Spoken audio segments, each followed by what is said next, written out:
Next topic है आपका optics या फिर लाइट बोलते हैं इसे। आपने बचपन में पढ़ा होगा लॉ ऑफ रिफ्लेक्शन, ठीक है। और एक बात तो पढ़ी होगी आपने कि स्पीड ऑफ लाइट कितनी होती है, 3 × 10⁸ मीटर पर सेकेंड, ठीक है। ये भी पढ़ा होगा कि light always travel in straight line में ट्रैवल करती है लाइट, ठीक है। लॉ ऑफ रिफ्लेक्शन आपने बचपन में सुना होगा, law of reflection. Law of reflection क्या होता है? लॉ ऑफ रिफ्लेक्शन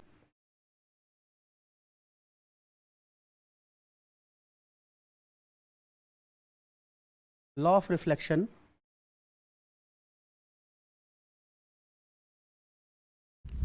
जब हम लॉ ऑफ रिफ्लेक्शन की बात करते हैं तो incident ray and reflected ray, ये इंसिडेंट रे है, ये रिफ्लेक्टेड रे है, ये नॉर्मल है। इंसिडेंट रे, रिफ्लेक्टेड रे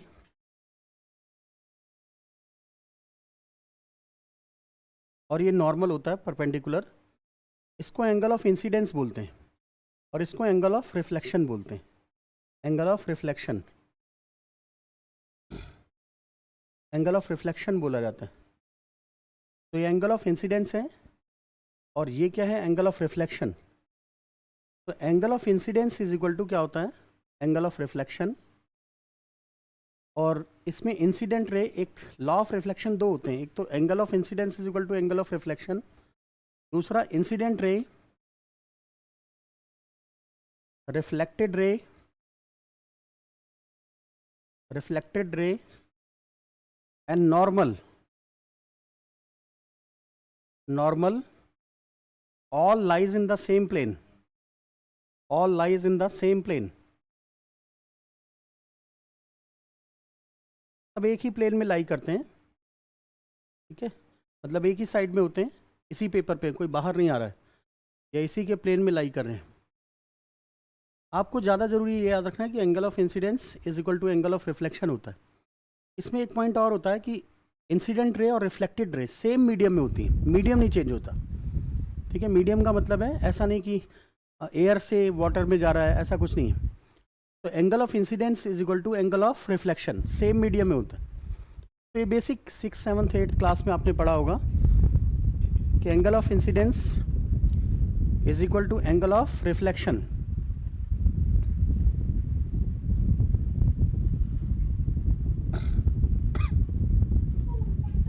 सो ये हमने शुरू किया अभी optics, light and law of reflection. Law of reflection में अगर हम देखते हैं तो फर्स्ट लॉ क्या बोलता है? Angle of incidence is equal to angle of reflection. Second क्या है? इंसिडेंट रे, ये इंसिडेंट रे है, ये रिफ्लेक्टेड रे है और ये नॉर्मल है। तो incident ray, reflected ray and normal all lie in the same plane, ये सेकंड लॉ है। Angle of incidence angle of reflection के इक्वल होता है। क्वेश्चन देखिए इस पे बेस्ड, अगर मान लीजिए यहाँ से एक लाइट आ रही है, 30 का एंगल है, ये लाइट, ये भी प्लेन मिरर है, प्लेन मिरर, ये भी एक प्लेन मिरर है। तो यहाँ से ये रिफ्लेक्ट होगी ऐसे, और रिफ्लेक्ट होने के बाद ऐसे वापस जाएगी। तो ये एंगल कितना होगा? निकालिए।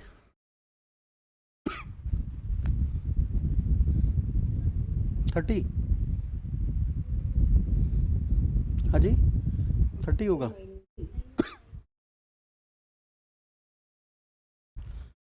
देखिए सिंपल सी बात है, ये पॉइंट ऑफ रिफ्लेक्शन है, यहाँ पे एक नॉर्मल डालिए इसे। अगर ये 30 है तो ये कितना होगा? 60। अगर ये 60 होगा तो ये भी 60 होगा, ठीक है। यहाँ पे एक ऐसे नॉर्मल डालिए, तो देखिए ये जब दो नॉर्मल कट करते हैं तो 90 डिग्री हो जाता है, तो ये तो 90 डिग्री हो गया, ये 90 60 और ये कितना हो गया? 30। ये 30 हो गया ना ये एंगल, क्योंकि ट्रायंगल के एंगल का सम क्या था? 180 होता है। तो 90 60 150 और ये 30। अगर ये 30 है तो ये भी 30 होगा, क्योंकि angle of incidence is equal to angle of reflection. तो ये पूरा एंगल कितना हो जाएगा? 60। 60 आंसर हो गया, ठीक है, 60 आंसर हो गया। सो इस तरह से क्वेश्चन निकाले जाते हैं, बिल्कुल बेसिक क्वेश्चन है ये एंगल कितना होगा? 60 डिग्री का होगा, ठीक है।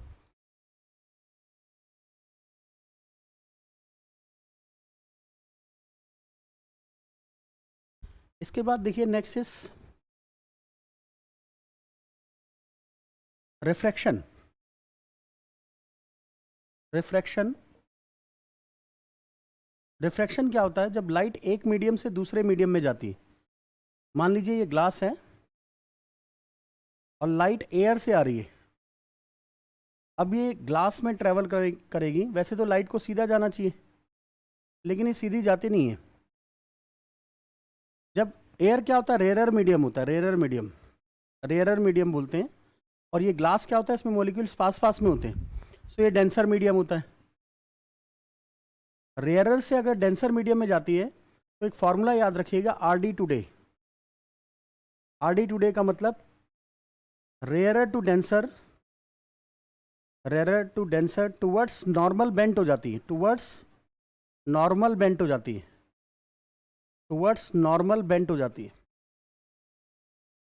तो रेयरर टू डेंसर ये स्ट्रेट लाइन जाना चाहिए था, ये टूवर्ड्स नॉर्मल ऐसे बेंट हो जाती है, इस तरफ बेंट हो जाती है।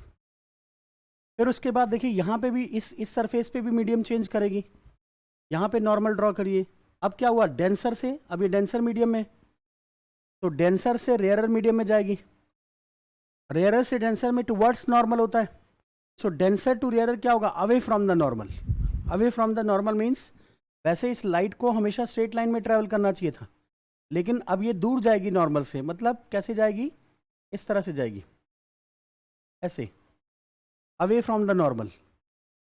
और जब ये निकलेगी ना तो इसके बिल्कुल पैरेलल निकल जाएगी ऐसे। देखना आप, इसके ये जो जा रही थी पहले स्ट्रेट लाइन आती ना ऐसे, तो इसके बिल्कुल पैरेलल आ जाती। तो आप देखिए जब लाइट रेयरर से डेंसर आती है, रेयरर टू डेंसर जाती है तो टुवर्ड्स नॉर्मल बेंट हो जाती है। जब डेंसर टू रेयरर जाती है तो away from the normal bent हो जाती है। इसको एंगल ऑफ इंसिडेंस बोलेंगे, इसको एंगल ऑफ रिफ्रैक्शन 1 बोलेंगे, R1। यहाँ पे ये एंगल ऑफ इंसिडेंस इस सरफेस के लिए ये होगा। यहाँ से ये एंगल ऑफ इमर्जेंस बोलेंगे, एंगल ऑफ इमर्जेंस, क्योंकि बाहर निकल रही है, ग्लास से लाइट बाहर निकल रही है। ग्लास से लाइट क्या निकल रही है? बाहर निकल रही है। तो देखिए यहाँ से लाइट आई, रेयरर मीडियम था, एयर था, एयर से फिर डेंसर मीडियम में आई। रेयरर टू डेंसर क्या होता है? टुवर्ड्स नॉर्मल बेंट हो जाती है। और डेंसर टू रेयरर क्या होता है? Away from the normal bent हो जाती है। तो ये लाइट के बिहेवियर में चेंज होता है अगर लाइट एक मीडियम से दूसरे मीडियम में जाती है तो लिख लीजिए रिफ्रैक्शन। लॉ ऑफ रिफ्रैक्शन क्या होता है? Law of refraction, when light passes from one medium to another medium, इसको ड्रॉ कर लीजिए बेटा। ये when light passes from one medium to another medium,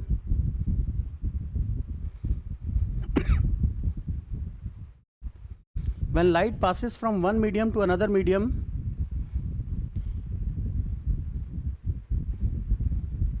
it deviates from its path,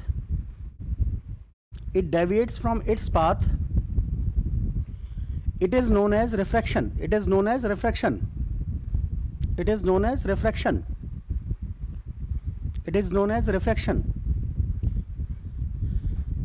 If light passes from rarer to denser, if light passes from rarer to denser,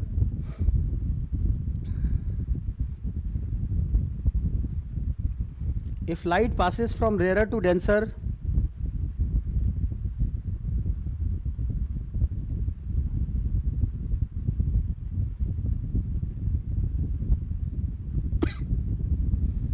if light passes from rarer to denser, it bend towards normal,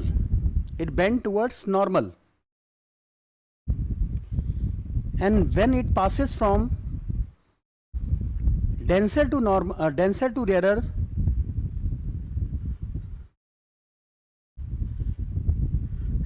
rarer, it moves away from the normal, it moves away from the normal. It moves away from the normal.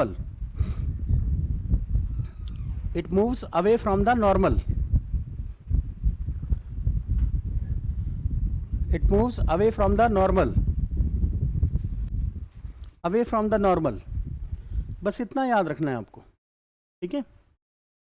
इतना से ज़्यादा। और हर एक medium का ना, देखिए कोई भी डेंसर मीडियम होगा तो उसका अपना एक रिफ्रैक्टिव इंडेक्स होता है, रिफ्रैक्टिव इंडेक्स।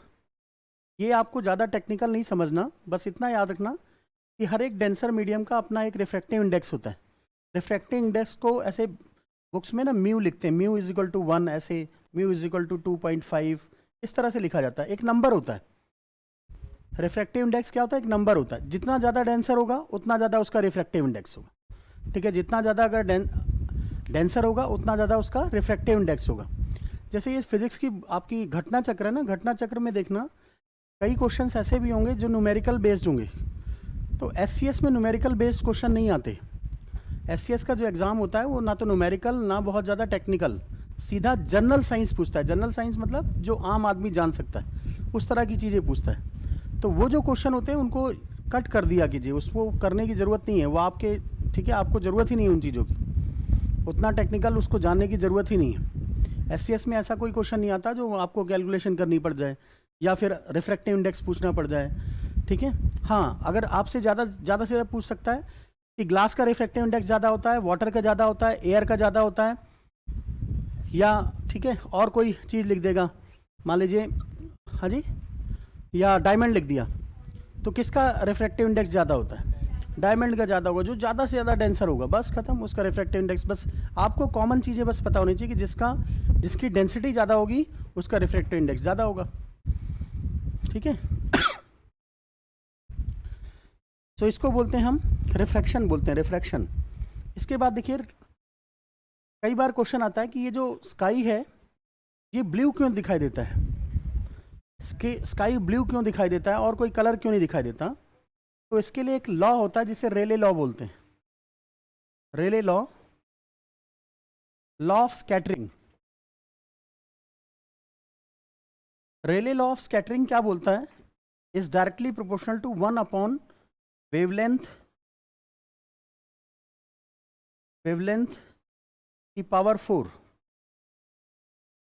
एक्चुअली वो ये रेले लॉ मैंने लिख तो ऐसे दिया है, ये ऐसे होता नहीं है, ये ऐसे कुछ होता है, इसकी इक्वेशन ऐसे होती है, a plus B upon lambda C upon lambda square D upon lambda T, ऐसे ऐसे चलता रहता है, बड़ी लंबी इक्वेशन होती है, उसको याद करने की ज़रूरत नहीं है। रेले लॉ ये बोलता है कि जिसकी वेवलेंथ कम होगी, ठीक है, जिसकी वेवलेंथ, सीधी सी बात है, ये वेवलेंथ कम होगी तो ये स्कैटर ज़्यादा होगा।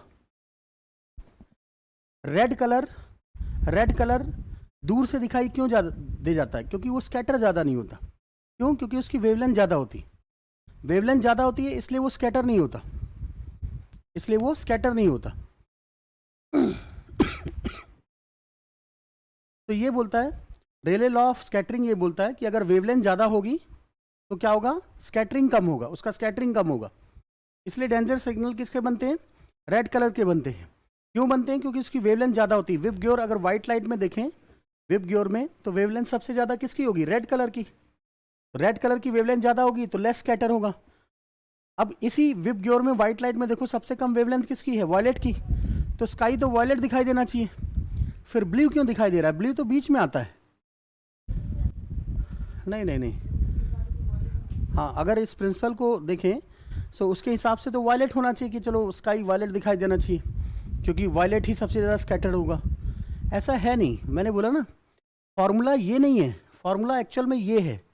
इसमें जब ब्लू की वैल्यू पुट की जाती है ना, ब्लू की वैल्यू पुट की जाती है तो उसकी वैल्यू ज़्यादा आती है। इसमें कुछ प्लस माइनस भी होता है आगे इक्वेशन, ठीक है, पूरा अगर इक्वेशन लिखोगे रेले लॉ की तो कुछ प्लस माइनस भी होता है। सो जब पूरी कैलकुलेशन की जाती है तो होता क्या है कि ब्लू कलर की वैल्यू सबसे ज़्यादा आती है एज़ कम्पेयर टू वायलेट और इंडिगो से भी, उनसे ज़्यादा वैल्यू किसकी आ जाती है? ब्लू कलर की आ जाती है। मीन्स ब्लू कलर ज़्यादा स्कैटर्ड होता है। तो कोई भी आपसे पूछे कि ब्लू, स्काई ब्लू क्यों दिखाई देता है, वैसे क्वेश्चन ऐसे ही आता है, डायरेक्ट क्वेश्चन। आपसे कोई रेले लॉ नहीं पूछता, कोई वेवलेंथ ये कॉन्सेप्ट नहीं पूछता, आपसे सीधा पूछता है वाई स्काई अपीयर्स ब्लू। तो लिख लीजिए why sky appears blue, answer is due to scattering of, due to high scattering of blue color, due to high scattering of blue color।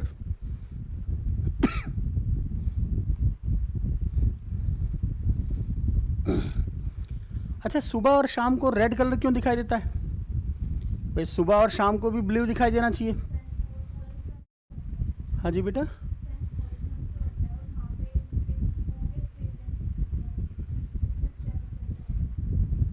बोलिए। वैसे ब्लू दिखाई देता है, लेकिन सुबह और शाम रेड दिखाई देता है, तो सुबह और शाम भी आकाश ब्लू दिखाई देना चाहिए। हाँ जी बोलिए। ऐसा क्यों? वो भी स्कैटरिंग ऑफ लाइट की वजह से होता है। रीज़न क्या होता है, ये बच्ची सही बोल रही है कि उस टाइम पे क्या होता है, ये अर्थ है, सन यहाँ कहीं होता है, धीरे धीरे आ रहा होता है, जैसे हमारे यहाँ आएगा सन तो क्या आएगा, अर्थ ही ऐसे रोटेट कर रही होती है। तो ये जो रेड लाइट होती है वो ज़्यादा डिस्टेंस ट्रेवल करती है, ज़्यादा डिस्टेंस ट्रेवल करती है क्योंकि वेवलेंथ ज़्यादा होती है। तो और ज़्यादा डिस्टेंस ट्रेवल करने के बाद क्योंकि रेड लाइट ही पहुँच पाती है वहाँ तक, जब रेड लाइट ही पहुँच पाती है तो स्कैटर भी रेड कलर ही होता है सुबह सुबह, ठीक है। क्योंकि अभी सुबह में क्या हो रहा था, अर्थ तो रोटेट कर रही है ना। जैसे मान लीजिए हमारे यहाँ सुबह है, तो ऐसा थोड़ी कि अर्थ के हर पार्ट पे सुबह होगी, कहीं रात भी तो होगी। सो अर्थ जब रोटेट कर रही होती है, ऐसे रोटेट कर रही होती, सन तो कहीं कुछ जाएगा नहीं, अर्थ ही रोटेट कर रही होती है, ऐसे वेस्ट टू ईस्ट रोटेट कर रही होती है अर्थ। जब रोटेट कर रही होती है, सन यहाँ पे होता है। अभी सन पूरी तरह से, सन अर्थ ना इस तरह से रोटेट नहीं हुई कि सन बिल्कुल सामने आ जाए हमारे। तो सन यहाँ पे है और इंडिया मान लीजिए यहाँ पे है। तो अब यहाँ इंडिया तक जो सनलाइट आ रही होगी, तो उसमें सबसे पहले लाइट कौन सी पहुँचेगी, रेड पहुँचेगी, क्योंकि उसकी वेवलेंथ ज़्यादा है, सो डिस्टेंस ज़्यादा ट्रेवल करेगी।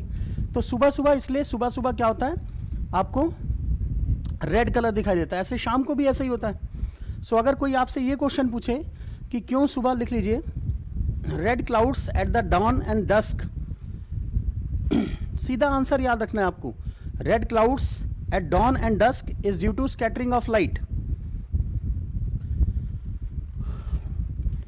अभी मैंने बोला था बेटा, कोई आपसे क्वेश्चन ये पूछे कि रेड कलर को ही इमरजेंसी कलर क्यों बनाया गया, क्यों? क्योंकि रेड की वेवलेंथ सबसे ज़्यादा होती है, लीस्ट स्कैटर्ड होता है, इसलिए, ठीक है।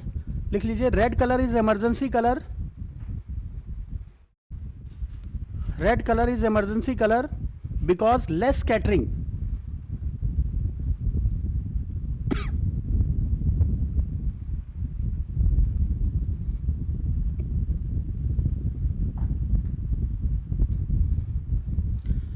मैंने एक बार जब शायद बायो पढ़ा रहा था, तब मैंने बोला था, एक क्वेश्चन आपको बोला था कि मान लीजिए ग्रीन लाइट हो ऊपर और प्लांट भी ग्रीन है, तो ग्रीन लाइट में फोटोसिंथेसिस होगा कि नहीं होगा? नहीं होगा। हाँ, वो मैंने बोला था, मैंने आपको बताया था कि लाइट का मतलब कलर का कॉन्सेप्ट क्या है। कलर का बेसिक कॉन्सेप्ट ये है, कोई चीज़ अगर ब्लैक दिखाई दे रही है तो इसका मतलब उस पर जो वाइट लाइट पड़ रही है वो सारी लाइट को एब्जॉर्ब कर रहा है, और कोई चीज़ अगर वाइट दिखाई दे रही है तो इसका मतलब उस पर जो वाइट लाइट पड़ी है वो सारी लाइट को रिफ्लेक्ट कर रहा है, ठीक है। कलर सिर्फ, अगर कोई रेड कलर दिखाई दे रहा है तो रेड कलर का मतलब कोई ऑब्जेक्ट अगर मुझे रेड कलर का दिखाई दे रहा है, कोई ऑब्जेक्ट अगर मुझे रेड कलर का दिखाई दे रहा है, तो इस वाइट लाइट में से वो ऑब्जेक्ट इन सारी लाइट को एब्जॉर्ब कर लेता है, सिर्फ और सिर्फ रेड कलर को ही रिफ्लेक्ट करता है, रेड कलर को रिफ्लेक्ट करता है, इसलिए मुझे वो रेड कलर का दिखाई देता है। अगर कोई ग्रीन कलर का दिखाई दे रहा है तो वो वाइट लाइट में सारी चीज़ें सारी चीज़ें एब्जॉर्ब कर लेता है, सिर्फ ग्रीन कलर ही रिफ्लेक्ट करता है, इसलिए वो मुझे ग्रीन दिखाई देता है, ठीक है। अगर कोई ब्लैक दिखाई दे रहा है तो इसका मतलब वो सारी चीज़ें, वो ऑब्जेक्ट क्या कर रहा है, सारी लाइट को ही एब्जॉर्ब कर रहा है, ठीक है। ब्लैक होल सुना आपने? ब्लैक होल, ब्लैक होल एक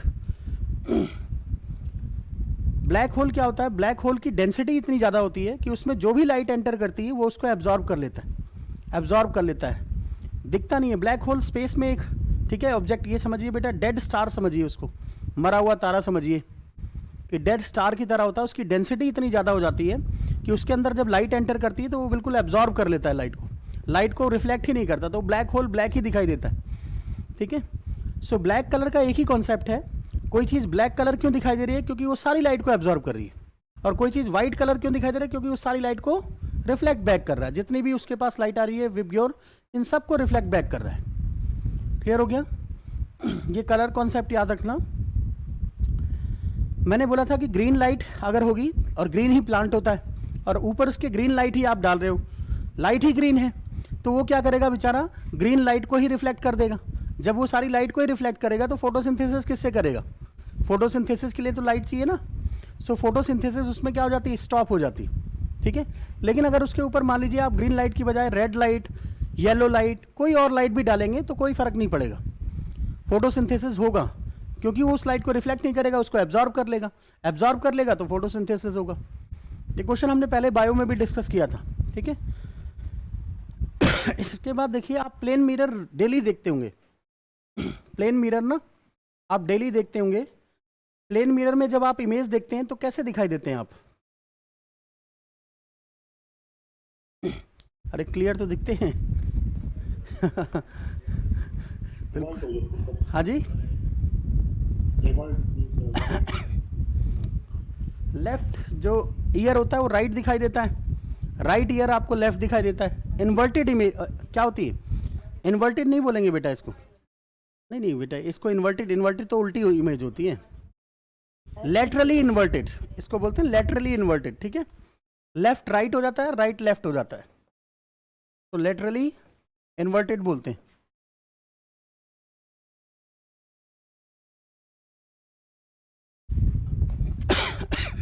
अच्छा, प्लेन मिरर में जो इमेज दिखती है वो कैसी होती है, उसका नेचर क्या होता है? हाँ, वो मिरर के अंदर होती है। जो भी इमेज आपको मिरर के अंदर दिखाई देगी वो क्या होगी? वर्चुअल होगी। और जिस मिरर का आप इमेज वो बना सकते हैं स्क्रीन पे, मतलब स्क्रीन पे आप प्रोजेक्टर पे उस इमेज को ला सकते हैं, वो क्या होती है? रियल होती है, ठीक है। पर्दे पे जिसको उतार सकते हैं आप, स्क्रीन पे ला सकते हैं, उसको हम क्या बोलते हैं? ठीक है, रियल बोलते हैं। और जो मिरर के अंदर होती है वो क्या होती है? वर्चुअल होती है। मिरर के अंदर जो होती है वर्चुअल होती है, ठीक है। सो क्योंकि ये इमेज आपको कहाँ दिखाई देती है? इमेज आपको यहाँ कहीं दिखाई देगी, अंदर की तरफ, तो ये इमेज क्या होगी? वर्चुअल होगी। अच्छा, उल्टी होती है या सीधी होती है? इरेक्ट होती है, इरेक्ट होती है। डिस्टेंस कितना होता है? आप मान लीजिए जितने डिस्टेंस पे उतना ही डिस्टेंस इसका यहाँ होगा, उतना ही डिस्टेंस पे अंदर की तरफ बनती है, ठीक है। अगर मान लीजिए आप इस मिरर से x डिस्टेंस पे हैं तो यहाँ मिरर के अंदर भी ये x डिस्टेंस पे ही इमेज बनती है, ठीक है। x डिस्टेंस पे ही इमेज बनती है। क्लियर हो गया? और कई बार ऐसा क्वेश्चन आता है कि बताइए साहब, प्लेन मिरर का फोकस क्या होता है? प्लेन मिरर का फोकल लेंथ कितनी होती है? फोकल लेंथ इनफाइनाइट बेटा, इनफाइनाइट होता है। प्लेन मिरर का फोकल लेंथ कितना होता है? इनफाइनाइट होता है।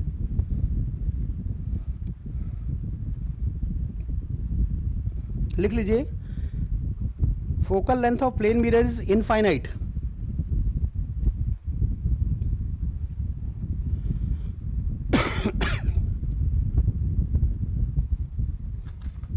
तो ये इसका नेचर है।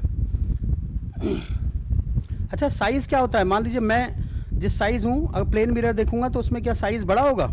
सेम साइज, सेम साइज होगा, same size. Distance equal distance होगा। एक क्वेश्चन ऐसा आता है कि मान लीजिए दो प्लेन मिरर आपको रख दिए गए ऐसे, एक प्लेन मिरर ऐसे,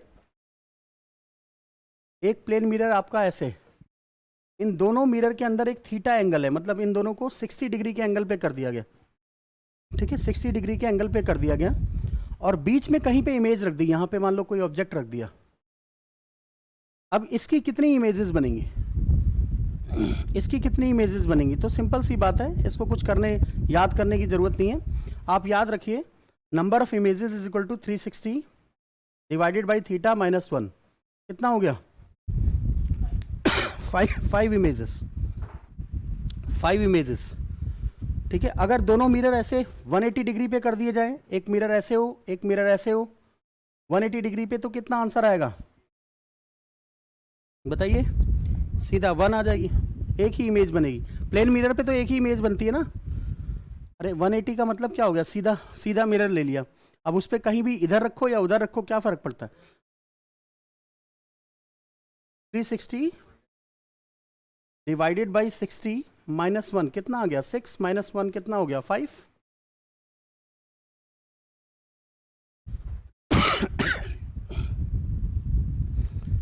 अगर दो प्लेन मिरर हो, अगर इसी चीज को आप 0 डिग्री कर दीजिए, थीटा को 0, मान लीजिए एक प्लेन मिरर ऐसे, एक प्लेन मिरर ऐसे, इसके बीच में आदमी को खड़ा कर दीजिए, फिर क्या होगा?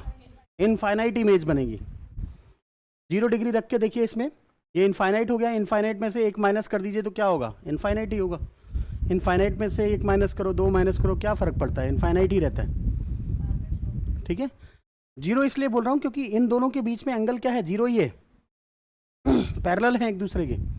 और जब दो चीज़ें पैरेलल होती हैं तो क्या है, 0 डिग्री एंगल है, उनके बीच में कुछ नहीं है। तो कितनी इमेजेस बनेंगी, इनफाइनाइट। कैसे बनेगी, अगर वैसे ना समझ में आए फॉर्मूले से, देखो इसकी इमेज इसमें बनेगी, ठीक है, इसकी इमेज इसमें बनेगी, इस इमेज की इमेज इसमें बनेगी, फिर इस इमेज की इमेज इसमें बनेगी, फिर इस इमेज की इमेज इसमें बनेगी, फिर इस इमेज, ऐसे ख़त्म ही नहीं होगा। इमेज की इमेज, इमेज की इमेज, इमेज की इमेज बनती चली जाएगी, इनफाइनाइट इमेजेस बन जाएंगी, ठीक है। सो अगर दोनों के बीच में 0 डिग्री एंगल होगा तो क्लियर हो गया, प्लेन मिरर। सो इस तरह से बेटा ये क्वेश्चन डायरेक्ट आ जाते हैं आपके सीधा पेपर में कि बताइए कितनी इमेजेस बनेंगी।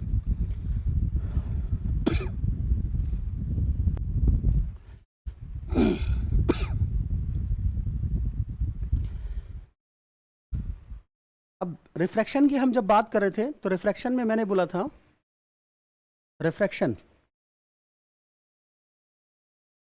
कि लाइट अगर मान लीजिए ये ग्लास है, यहाँ ये एयर है, ग्लास डेंसर मीडियम है, रेयरर टू डेंसर मीडियम जब लाइट ट्रेवल करती है तो क्या होता है, टुवर्ड्स नॉर्मल बेंट होती, टुवर्ड्स नॉर्मल बेंट होती। सो लिखिए, when light passes from rarer to denser medium, आप बताइए स्पीड ऑफ लाइट इंक्रीज करेगी या डिक्रीज करेगी।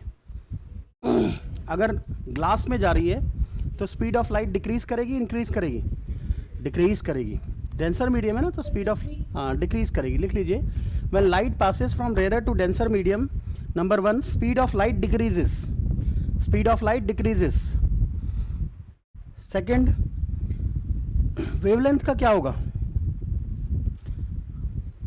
एक बात याद रखिए बेटा, फ्रीक्वेंसी जो होती है ना वो हमेशा कांस्टेंट रहती है, फ्रीक्वेंसी चेंज नहीं होती, फ्रीक्वेंसी चेंज नहीं, फ्रीक्वेंसी सेम रहती है। लिख लीजिए, वेवलेंथ डिक्रीजेस, वेवलेंथ डिक्रीज हो जाएगी, फ्रीक्वेंसी रिमेन सेम,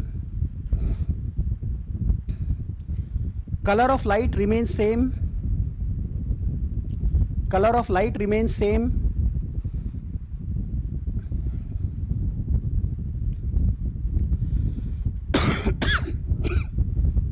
बस इतना याद रखिए। इसमें दो चीजें याद रखना कि लाइट जब रेयर से डेंसर में जाती है तो फ्रीक्वेंसी सेम रहती है, मतलब अगर एयर से ग्लास में ट्रेवल करेगी तो फ्रीक्वेंसी और कलर सेम रहेगा। ये दो चीज़ें सेम होती हैं, बाकी सब चेंज हो जाती हैं। फ्रीक्वेंसी और कलर सेम रहता है, बाकी सब चीज़ें चेंज हो जाती हैं। अगर आपको कोई पूछे वेवलेंथ क्या होगा तो हमेशा याद रखिए स्पीड इज इक्वल टू क्या होता है, speed is equal to frequency into wavelength. तो अगर फ्रीक्वेंसी सेम है यानी न्यू सेम है और लैम्डा स्पीड, तो lambda is directly proportional to क्या हो जाएगा, स्पीड हो जाएगा, या speed is directly proportional to lambda हो जाएगा। जब स्पीड डिक्रीज हो रही है तो लैम्डा भी क्या हो जाएगा, डिक्रीज हो जाएगा। अभी तो बोला ना, रेयर से डेंसर मीडियम में जाएगी स्पीड डिक्रीज हो जाएगी। और जब हम ये देख रहे हैं इस इक्वेशन में, स्पीड इज इक्वल टू क्या होता है, न्यू लैम्डा, ये फॉर्मूला होता है। तो न्यू अगर कांस्टेंट है यानी ये फिक्स है तो इसकी तो कोई वैल्यू नहीं है, speed is directly proportional to lambda. तो स्पीड अगर डिक्रीज हो रही है तो लैम्डा भी डिक्रीज हो जाएगा, खत्म, ठीक है। तो ये क्वेश्चन बहुत फेमस है, कई बार क्वेश्चन आता है कि रिफ्रैक्शन, जब लाइट का रिफ्रैक्शन होता है रेयर टू डेंसर मीडियम तो क्या क्या चीज़ें नहीं चेंज होती। तो आंसर क्या है, फ्रीक्वेंसी चेंज नहीं होती और कलर चेंज नहीं होता। और क्या चीज़ें चेंज होती है, स्पीड चेंज होता है, ठीक है, वेवलेंथ चेंज होती है, स्पीड क्या हो जाती है, डिक्रीज हो जाती है। स्पीड डिक्रीज हो जाती है तो वेवलेंथ भी डिक्रीज हो जाती है, बस स्पीड डिक्रीज हो जाती है तो वेवलेंथ भी डिक्रीज हो जाती है। क्लियर हो गया। और एक चीज़ और होता है कि जो लाइट होती है वो टुवर्ड्स क्या हो जाती है, नॉर्मल बेंट हो जाती है, लाइट टुवर्ड्स नॉर्मल बेंट हो जाती है, ठीक है।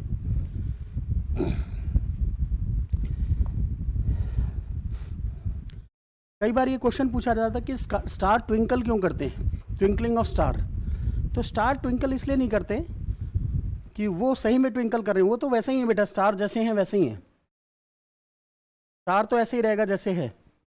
हम मान लीजिए अर्थ पे हैं, यहाँ पे मान लो आँख है ये, तो ये इसके अर्थ के ऊपर ना जैसे जैसे आप जाते जाओगे वैसे वैसे क्या होगा, एटमॉस्फेयर की डेंसिटी चेंज होती जाती है। अच्छा आप बताइए, यहाँ पे जो नियरर एटमॉस्फेयर होगा वो डेंसर होगा या ऊपर वाला डेंसर होगा, नियरर वाला डेंसर होगा। फिर जैसे जैसे ऊपर जाओगे वैसे वैसे क्या होगी, डेंसिटी कम होती जाएगी। सो डेंसर टू रेयरर में जाओगे तो क्या होगा, away from the normal, away from the normal. So ये जो ट्विंकलिंग ऑफ स्टार होता है that is because of the refraction. किसकी वजह से होता है? रिफ्रैक्शन ऑफ लाइट की वजह से होता है, क्योंकि हमारे और स्टार के बीच में क्या है? मीडियम है, और हमारे एटमॉस्फेयर तक होता क्या है? रिफ्रैक्शन होता जाता है। यहाँ से जाएगी लाइट, फिर ये क्या है? डेंसर मीडियम होगा, डेंसर में फिर ऐसे बेंट होगी, फिर ऐसे बेंट होगी, इस तरह से बेंट होते होते बेटा फिर पूरा रिफ्रैक्शन। ट्विंकलिंग ऑफ स्टार अगर कोई आपसे पूछता है कि आखिर स्टार ट्विंकल क्यों करते हैं, तो आंसर क्या होगा? Refraction of light. लिख लीजिए, twinkling of star is due to refraction of light, refraction of light.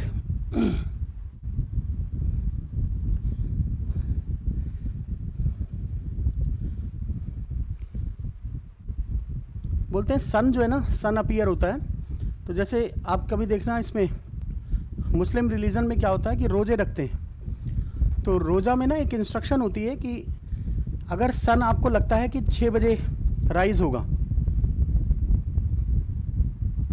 ठीक है,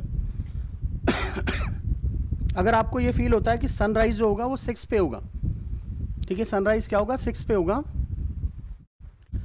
तो 2 मिनट पहले खाना बंद कर दीजिए। इंस्ट्रक्शन होती है, जैसे होता है ना सुबह सुबह क्या होती है? शहरी बोलते हैं उसे, सुबह सुबह जो खाना खाते हैं शहरी बोलते हैं, शाम को जो होता है इफ्तार पार्टी होती है, तो वो बोलते हैं कि 2 मिनट पहले ही खाना बंद कर देना है। रीज़न क्या होता है उसका? रीज़न होता है कि सन जब दिखाई दे रहा होता है ना, सन एक्चुअल में जो सनराइज हो रहा होता है हमें दिख रहा होता है, लेकिन एक्चुअल में सनराइज हुआ नहीं होता है। सनराइज जैसे आपको 6 बजे सन दिखना शुरू हो गया, सन दिखना 6 बजे शुरू हो गया, लेकिन एक्चुअल में 6 बजे सन होता नहीं है। सनराइज होता है 6:02 पे, 2 मिनट लेट ही होता है वो, लेकिन दिख क्यों रहा होता है? फिर हमें ऐसा दिखाई क्यों दे रहा होता है? Because of refraction. और ऐसे ही जब सनसेट होता है तो सनसेट हमें लग चुका होता है कि सनसेट हो गया है, लेकिन सनसेट होता नहीं है, सनसेट 2 मिनट बाद ही होता है। तो इसलिए इंस्ट्रक्शन जो होती है कि आप, ठीक है, 2 मिनट बाद ही या 2 मिनट, ठीक है, पहले ही ख़त्म कर लीजिए उसे। सो लिख लीजिए, sun appears 2 minutes earlier and sets 2 minutes later, and 2 minutes later then actual sunset and sunrise। Question ये सेम क्वेश्चन पूछेगा वो, क्यों? Why? Answer is because of refraction. Refraction की वजह से होता है। जैसे आप कभी ग्लास में देखना, ग्लास के अंदर पानी भर दो या ग्लास ही रखो, कांच का ग्लास रखो, उसमें चम्मच डाल दो, स्पून, तो वो टूटा सा नहीं लगता ऐसे कि अगर साइड से देखो तो ऐसा लगता है कि वो मतलब ब्रेक हो गया है। वो किसकी वजह से हो रहा है? रिफ्रैक्शन की वजह से। किसकी वजह से? रिफ्रैक्शन की वजह से, रिफ्रैक्शन की वजह से। आप कोई कांच का ग्लास लीजिए, उसमें एक सिक्का डाल दीजिए, पानी भरिए, उसमें सिक्का डाल दीजिए। अब सिक्का ना आपको थोड़ा उठा हुआ सा लगेगा कि वो मतलब थोड़ा सा ऊपर है, क्यों? आंसर क्या होगा? Refraction of light. किसकी वजह से? रिफ्रैक्शन ऑफ लाइट की वजह से। तो इस तरह के क्वेश्चन आपसे डायरेक्ट वो रीज़न पूछता है, वो आपसे कोई एक्सप्लेनेशन थोड़ी पूछेगा कि बताओ ये लाइट का डायग्राम बनाओ और मुझे प्रूव करके दिखाओ कि ये ऊपर आएगा। वो तो बेटा 11th क्लास फिजिक्स में होता है। तो आपसे सीधा सीधा वो क्वेश्चन ऐसे ही पूछता है। बहुत सिंपल, ये ऑप्टिक्स ना बहुत सिंपल सब्जेक्ट है। जनरल साइंस के लिए आपको जो बता रहे हैं सेम क्वेश्चन रिपीट होते हैं, बिल्कुल सेम क्वेश्चन ही पूछे जाते हैं। और ऑप्टिक्स का क्वेश्चन किसी का गलत भी नहीं होता जनरली, किसी भी बच्चे का, अगर वो ढंग से सुन लिया है उसने। नेक्स्ट, क्लियर हो गया? This is due to refraction. Next is dispersion. Next concept is dispersion. Dispersion क्या होता है? डिस्पर्सन, डिस्पर्सन का मतलब होता है splitting of light into its constituent colours.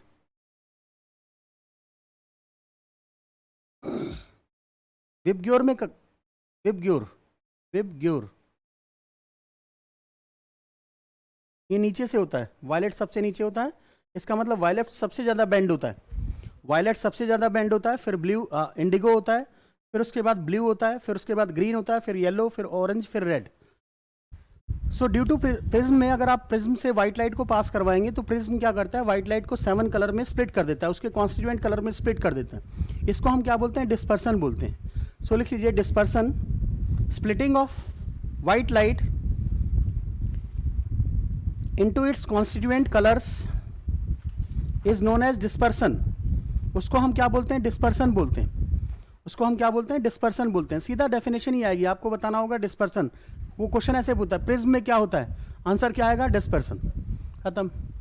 ठीक है, इसके बाद देखिए next concept is total internal reflection.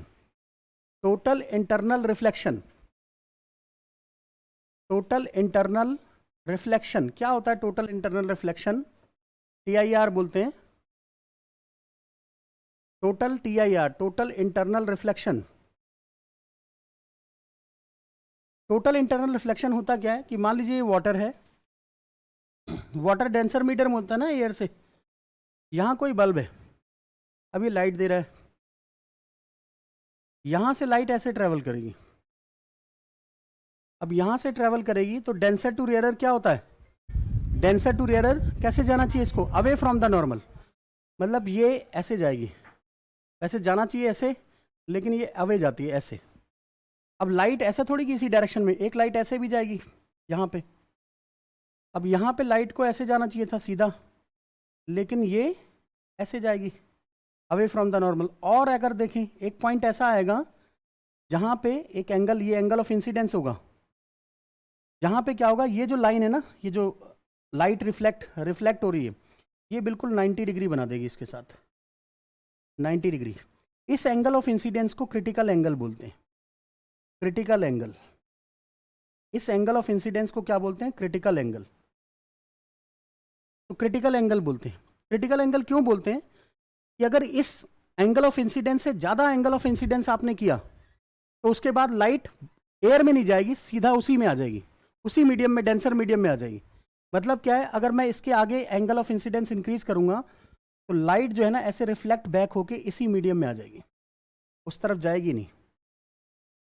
Means अगर मैं 1 डिग्री भी आगे करूंगा इस क्रिटिकल एंगल से, इसको क्रिटिकल एंगल बोलते हैं। ये क्या हो गया, क्रिटिकल एंगल। क्रिटिकल एंगल से मैं थोड़ा सा भी अगर ज़्यादा एंगल कर दूंगा एंगल ऑफ इंसिडेंस, तो लाइट क्या होगी, उसी डेंसर मीडियम में वापस आ जाएगी।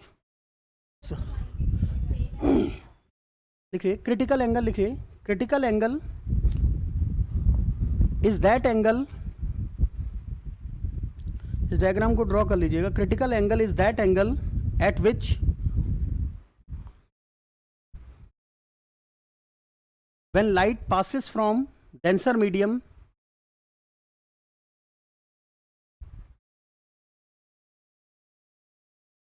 angle of reflection is 90 degree, angle of reflection is 90 degree, angle of reflection is 90 degree, angle of reflection क्या होगा, 90 डिग्री होगा। and if angle of incidence, and if angle of incidence is increased, if angle of incidence is increased from critical angle,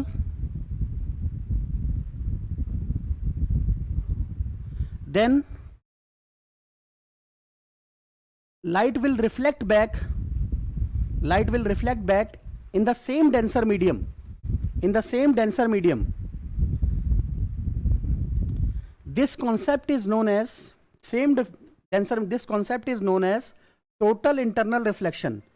इसी को हम क्या बोलते हैं, total internal reflection बोलते हैं, total internal reflection. This concept is known as total internal reflection.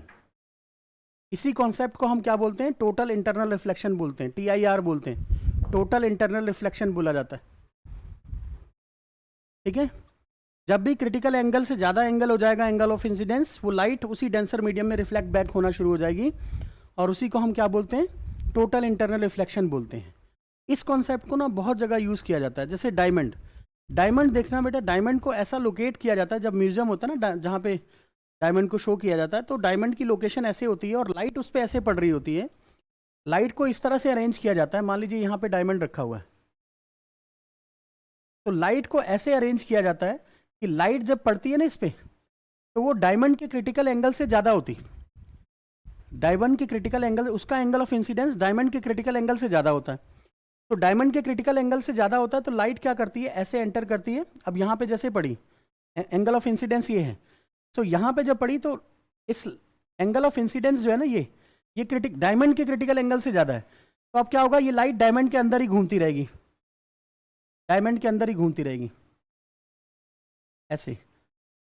इसलिए धीरे धीरे ना जब आप म्यूजियम को ऑन करते हैं या जब लाइट ऑन करते हैं, तो डायमंड की जो चमक होती है ना धीरे धीरे बढ़ती है, क्योंकि उसमें लाइट एंटर करती जाती है, और जैसे जैसे लाइट एंटर करती जाती है लाइट उसी के अंदर घूमना शुरू हो जाती है। और क्यों हो जाती है? TIR, टोटल इंटरनल रिफ्लेक्शन की वजह से। टोटल इंटरनल रिफ्लेक्शन, कई बार ये क्वेश्चन पूछा जाता है कि brilliance, what is the reason behind the brilliance of diamond? Answer is total internal reflection.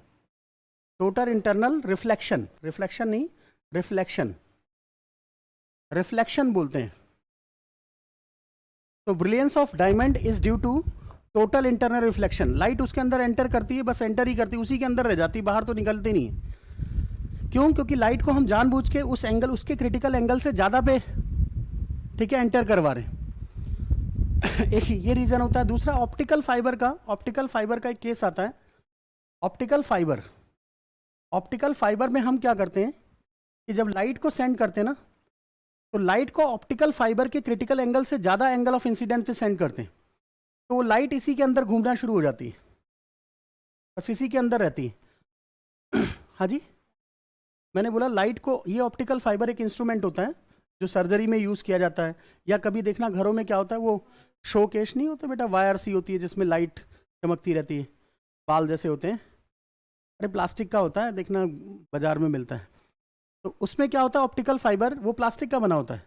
ऐसे ये ऑप्टिकल फाइबर है, इस ऑप्टिकल फाइबर के अंदर हम इंसिडेंट लाइट डालते हैं, लाइट को डालते हैं, इस एंगल पे इंसिडेंट करते हैं कि angle of incidence critical angle से, किसके क्रिटिकल एंगल से? ऑप्टिकल फाइबर के क्रिटिकल एंगल से ज़्यादा हो। और जैसे ही angle of incidence optical fibre के क्रिटिकल एंगल से ज़्यादा होता है, तो क्या होता है, लाइट इसी मीडियम में, अंदर के मीडियम में ही घूमती रहती है। अब इस ऑप्टिकल फाइबर को यूज़ क्यों करते, कहाँ यूज़ करते हैं? जब मान लो ऑपरेशन करना है, तो ऑपरेशन के टाइम पे हम किसी एक पॉइंट पे फोकस करना चाहते हैं कि लाइट वहीं पे जाए, तो ऑप्टिकल फाइबर को यूज़ किया जाता है। ठीक है, ऑप्टिकल फाइबर को वहाँ यूज़ किया जाता है।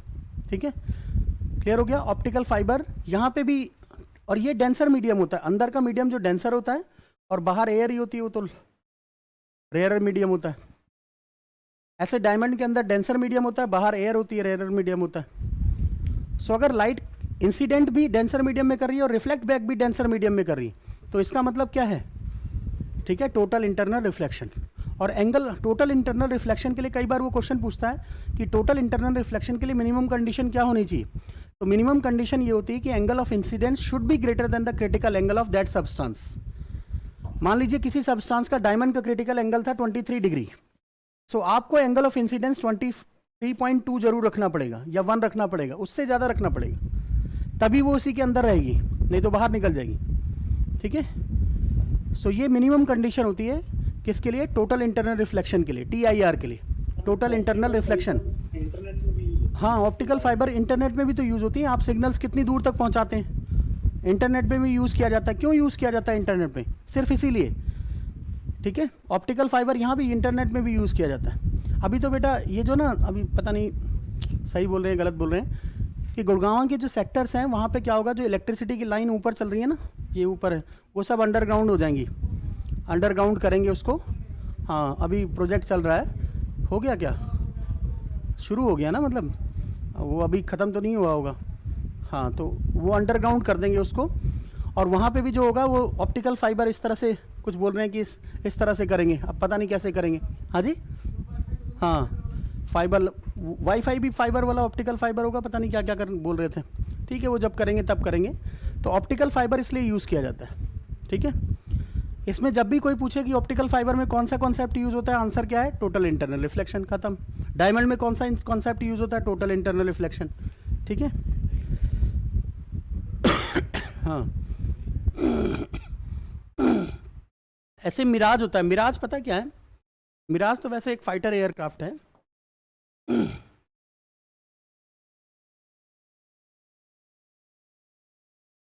हाँ, मिराज पता क्या होता है? जब आप डेजर्ट में जाते हैं, हाँ, डेजर्ट में आपको पानी दिखाई देता है कि वहाँ पानी है, लेकिन एक्चुअल में वहाँ पानी होता नहीं है।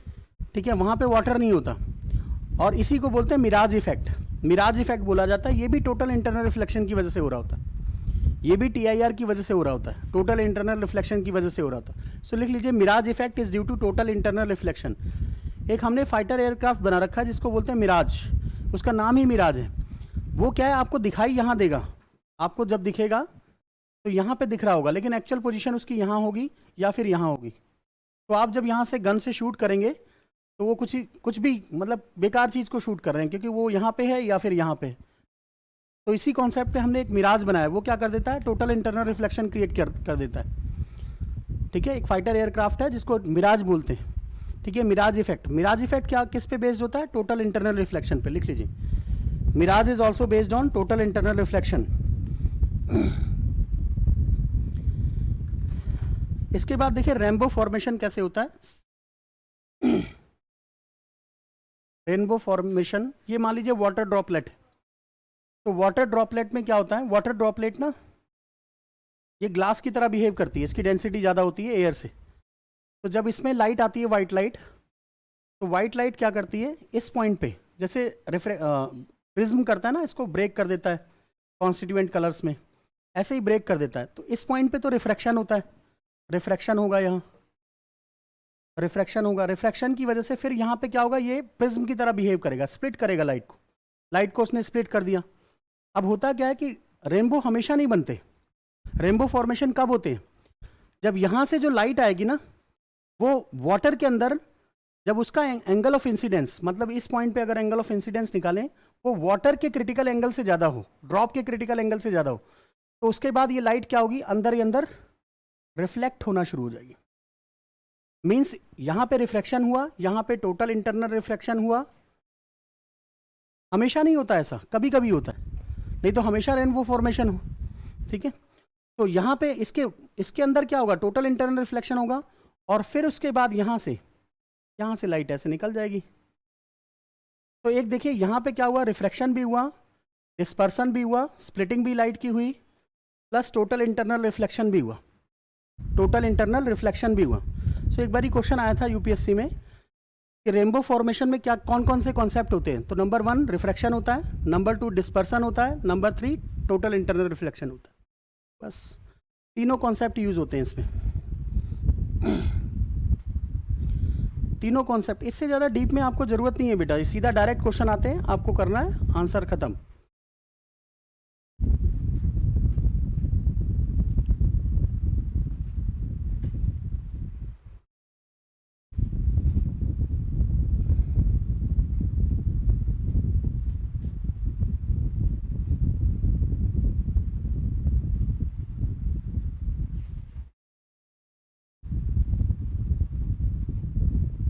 ठीक है,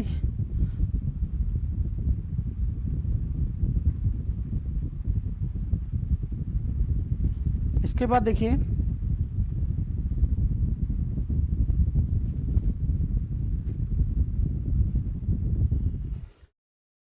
मिरर। देखिए मिरर, लेंसेज और mirror. Next topic is mirror. Mirror आपने बचपन में देखे होंगे, एक तो प्लेन मिरर होता है, एक होता है कॉनकेव मिरर। कॉनकेव मिरर ऐसे होते हैं ना, केव की तरह, कॉनकेव मिरर। कॉनकेव मिरर को अगर देखें ना, तो इसमें आपने बचपन में देखा होगा, इसको हम ऐसे, ये सेंटर है मान लीजिए, इसको सेंटर ऑफ कर्वेचर बोलते हैं। सेंटर ऑफ कर्वेचर का जो मिडिल पॉइंट होता है उसको फोकस बोलते हैं। अगर मान लीजिए सर्कल में ड्रॉ कर दूं, तो जो मिडिल पॉइंट होगा सेंटर होगा, और इसका इस मान लीजिए ओ है, ओसी का जो हाफ होगा वो फोकल लेंथ होगी, फोकल पॉइंट होगा, फोकल पॉइंट। इस तरह से हम इसको ये बोलते हैं कॉनकेव मिरर। ये क्या होता है, कॉनकेव मिरर होता है। कॉनकेव मिरर जो अंदर से ना ऐसे, जैसे ये है, ये कॉनकेव मिरर है। ठीक है, ये कॉनकेव मिरर है। अगर मैं ऐसे कर दूंगा बाहर की तरफ, तो ये कॉन्वेक्स मिरर हो जाएगा। तो ये कॉनकेव मिरर है। कॉन्वेक्स मिरर क्या होता है, कॉन्वेक्स मिरर होता है जिसके अंदर पॉलिशिंग होती है, और इधर इस साइड ऑब्जेक्ट को रखा जाता है, और ये अनपॉलिश्ड पार्ट होता है, यहाँ पे ऑब्जेक्ट रखते हैं, इमेज बनती है इस पर। इसको हम बोलते हैं कॉन्वेक्स मिरर। Convex mirror. कई बार इससे रिलेटेड क्वेश्चन आ जाते हैं, डायरेक्ट क्वेश्चन कैसा आता है कि हम कॉनकेव मिरर में ऑब्जेक्ट को कहाँ पे रखें। देखिए इमेजेस कैसे बनती है कॉनकेव मिरर में, कॉनकेव मिरर में इमेजेस कैसे बनती हैं। ये मान लीजिए इसका फोकस होगा, ये सेंटर ऑफ कर्वेचर होगा। अगर मान लीजिए कोई इन्फिनिटी से आ रही है, कोई ऑब्जेक्ट जो है ना इन्फिनिटी पे है, तो वो क्वेश्चन पूछता है कि अगर मान लो कोई ऑब्जेक्ट इन्फिनिटी पे है तो उसकी इमेज कहाँ बनेगी। सो उसकी इमेज हमेशा याद रखिए, जब इन्फिनिटी से आएगा कोई भी लाइन अगर इन्फिनिटी से आ रही होती है तो उस फोकस पे कन्वर्ज होती है। फोकस पे क्या होती है? कन्वर्ज होती है। उसकी इमेज कहाँ बनेगी? फोकस पे बनेगी। फोकस पे बनेगी। इमेज कहाँ बनेगी? फोकस पे बनेगी। कभी आपने वो देखा डिश एंड जो ये टाटा स्काई वाला ये सब जो होते हैं ना,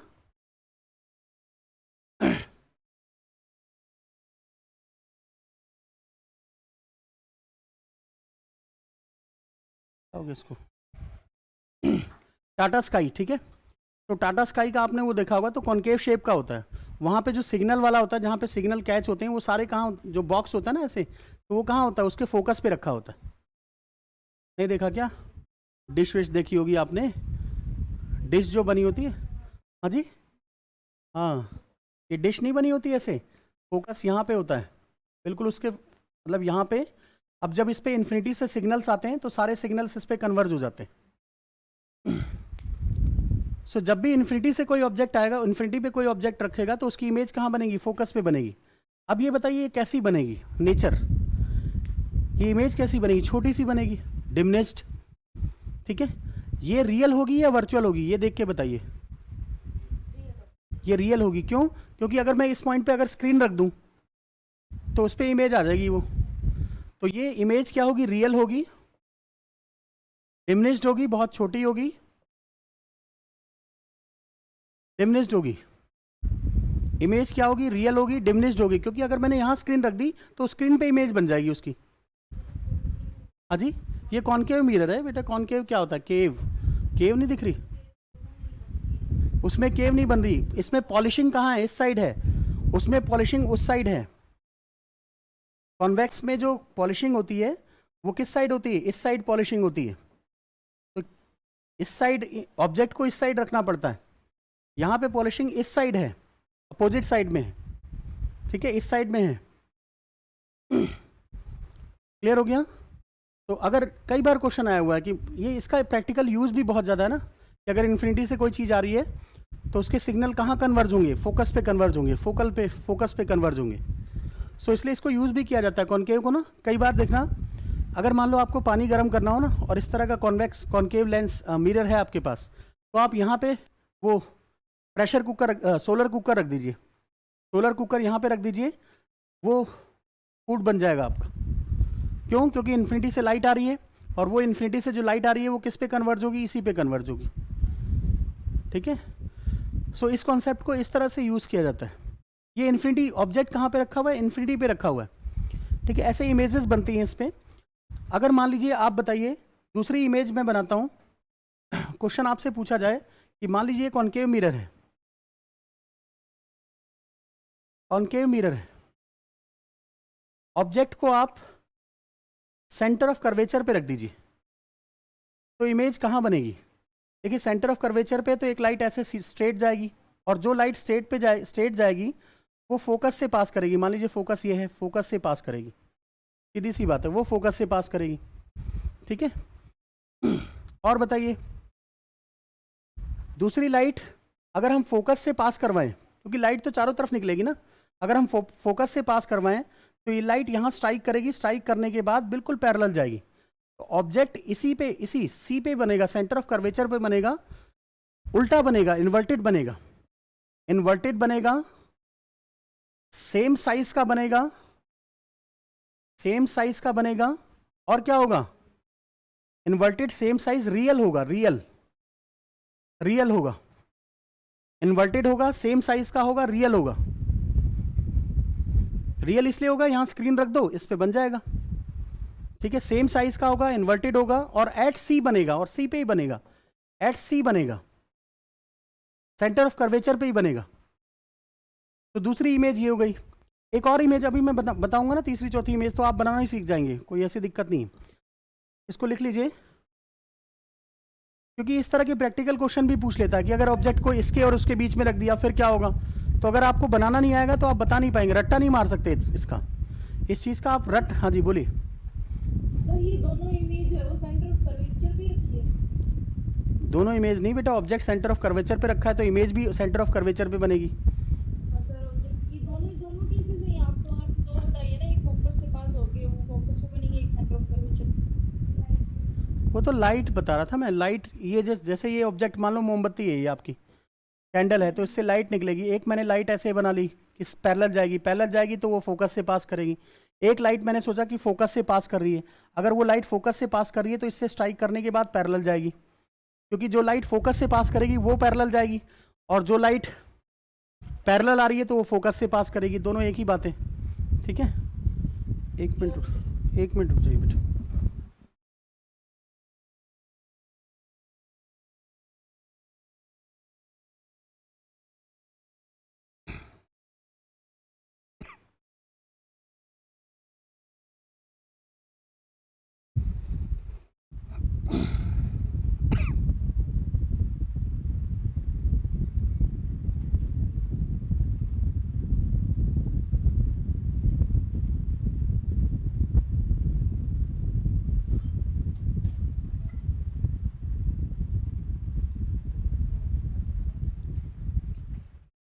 ठीक है, इसके बाद थर्ड इमेज देखिए। थर्ड इमेज, अगर ये फोकस है, मान लीजिए ये आपका सेंटर ऑफ कर्वेचर है, फोकस और सेंटर ऑफ कर्वेचर के बीच में ऑब्जेक्ट रख दिया, फिर कैसे बनेगी? अब देखिए एक लाइट तो सीधा पैरेलल जाएगी, जो पैरेलल जाएगी वो कहाँ से पास करेगी? फोकस से। वो कहाँ से पास करेगी? फोकस से पास करेगी। एक लाइट जो पैरेलल आ रही है वो कहाँ से पास करेगी? फोकस से पास करेगी, ठीक है। किससे पास करेगी? फोकस से। दूसरी लाइट कहाँ से पास करवाओगे?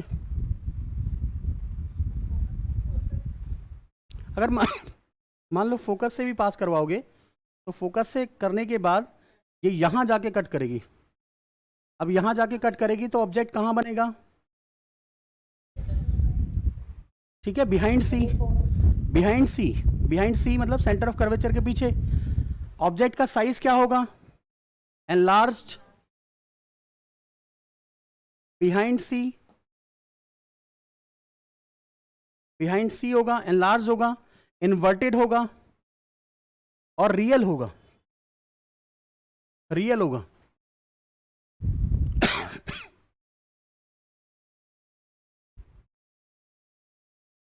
ठीक है, बड़ा साइज होगा, उससे मैग्नीफाइड होगा। अच्छा, एक केस आप बना के दिखाइए कि अगर सी से बाहर है,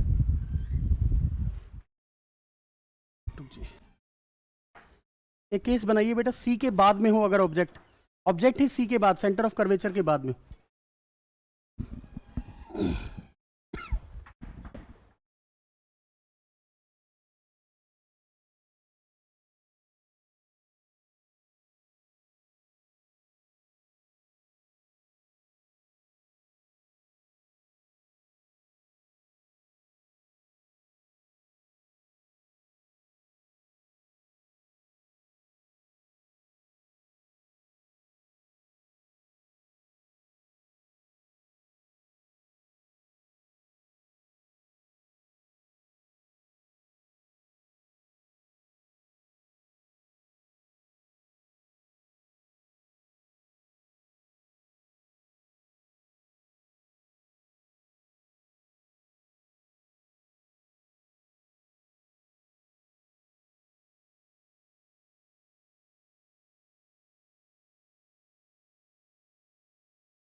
बनाइए अगर ऑब्जेक्ट सी के बाद हो तो।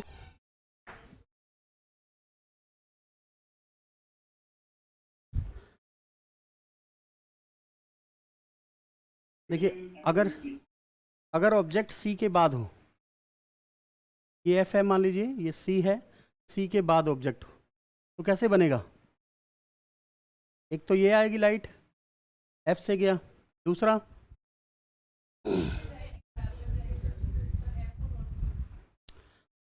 अच्छा एक बात बताओ, अगर मैं एक लाइट, जैसे चलो ठीक है एफ से तो जाएगी जाएगी, वैसे कोई दिक्कत नहीं है, एफ से भी जा सकती है, कोई ऐसा इशू नहीं। अगर मैं सेंटर से पास कराऊं लाइट को तो वो लाइट कैसे वापस जाएगी?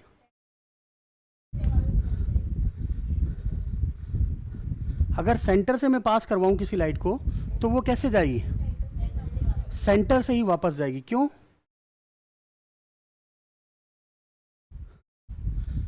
क्यों ऐसा क्यों होगा कि सेंटर से ही वापस चली जाएगी?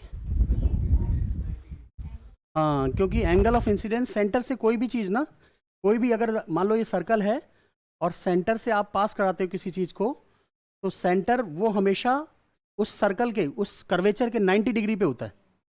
90 डिग्री पे होता है, एंगल ऑफ इंसिडेंस 90 डिग्री होगा। तो एंगल ऑफ इंसिडेंस 90 डिग्री जब होगा यहाँ से, तो ये वापस चली जाएगी। तो कितना आसान काम है। आप फोकस से कहाँ बेटा फोकस से ले जाओगे फिर कटवाओगे, बात है, आंसर वही आएगा, ऐसा कोई दिक्कत नहीं है। लेकिन अगर इस सेंटर ऑफ कर्वेचर से ही पास करवा दो तो ज़्यादा आसान हो जाएगा। ऑब्जेक्ट कहाँ बनेगा? बीच में, ज़्यादा आसान हो जाएगा। वैसे तो उससे भी वही आंसर आएगा, इससे भी यही आंसर आ रहा है, उससे भी करोगे तो वही आंसर आएगा, इससे भी यही आंसर आएगा। ठीक है, तो ये किसके बीच में बन गया? एफ और सी। हाँ जी, ये कैसे पता चलता है कि लार्ज है? हाँ तो ये देखिए ना बेटा, छोटी नहीं बनी ये छोटी साइज नहीं है। इसका साइज इतना बड़ा था, इसका छोटा सा साइज है। हाँ, छोटा होता है ये। तो ये साइज क्या हो गया? Size is small, size is small. अब ये रियल होगा इन वर्चुअल होगा? बोलिए, रियल होगा, इन्वर्टेड होगा, इन्वर्टेड होगा, रियल होगा, इन्वर्टेड होगा। ठीक है, अब नेक्स्ट इमेज बना के देखिए। अगर ऑब्जेक्ट फोकस पे हो, अगर ऑब्जेक्ट फोकस पे हो तो बताइए, ऑब्जेक्ट अगर फोकस पे हो तो कैसे बनेगी? कितनी इमेज हो गई अभी तक? कितनी इमेज बना ली आपने? 4 बना ली। ठीक है, अगर ऑब्जेक्ट फोकस पे हो इस, रियल और इन्वर्टेड कैसे? अच्छा रियल इसलिए कि देखिए ये मिरर के पीछे थोड़ी है रियल, अब यहाँ पे है ना, सामने मिरर के आगे है। अब यहाँ पे मैं स्क्रीन रख दूं तो उसके ऊपर आ जाएगी इमेज, इसलिए रियल बोलते हैं। जिस इमेज को आप स्क्रीन पे उतार सकते हैं वो रियल है, और जो मिरर के अंदर हो जाती है वो वर्चुअल होती है। मिरर के अंदर जो इमेज बनेगी वो वर्चुअल होगी, बस। और इन्वर्टेड सर? हाँ जी, इन्वर्टेड क्या हो गया? इन्वर्टेड इन्वर्टेड का मतलब उल्टी बेटा। ये देखो ना, मोमबत्ती सीधी है, ये उल्टी हो गई, क्या हो गया उसमें?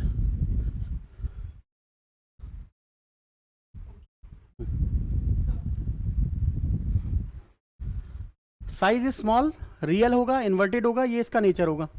अब नेक्स्ट इमेज बनाइए। अगर फोकस पे रख दिया जाए, फोकस पे रख दिया जाए, फोकस ऑब्जेक्ट को फोकस पे रख दो, फिर क्या होगा? फोकस पे ही ऑब्जेक्ट को रख दो, देखो अगर फोकस पे ऑब्जेक्ट को रख दोगे, अगर ऑब्जेक्ट को आपने फोकस और सेंटर, ये तो हो गया, फोकस पे रख दिया, फोकस पे रख दिया तो एक लाइट ऐसे जाएगी। अब ये फोकस से पास करेगी, फोकस से पास करेगी।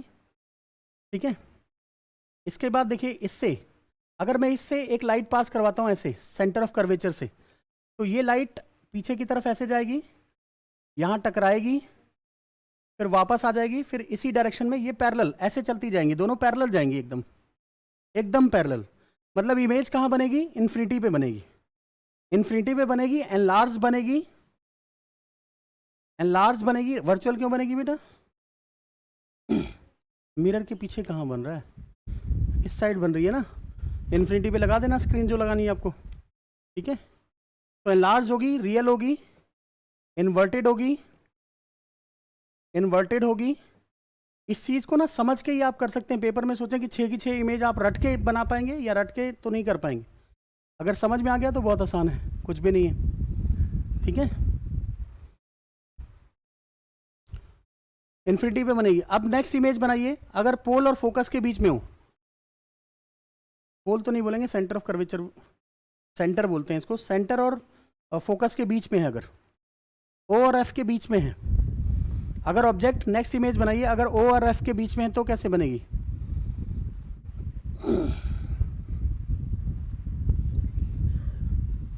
ओ और फोकस के बीच में है तो इमेज कैसे बनेगी?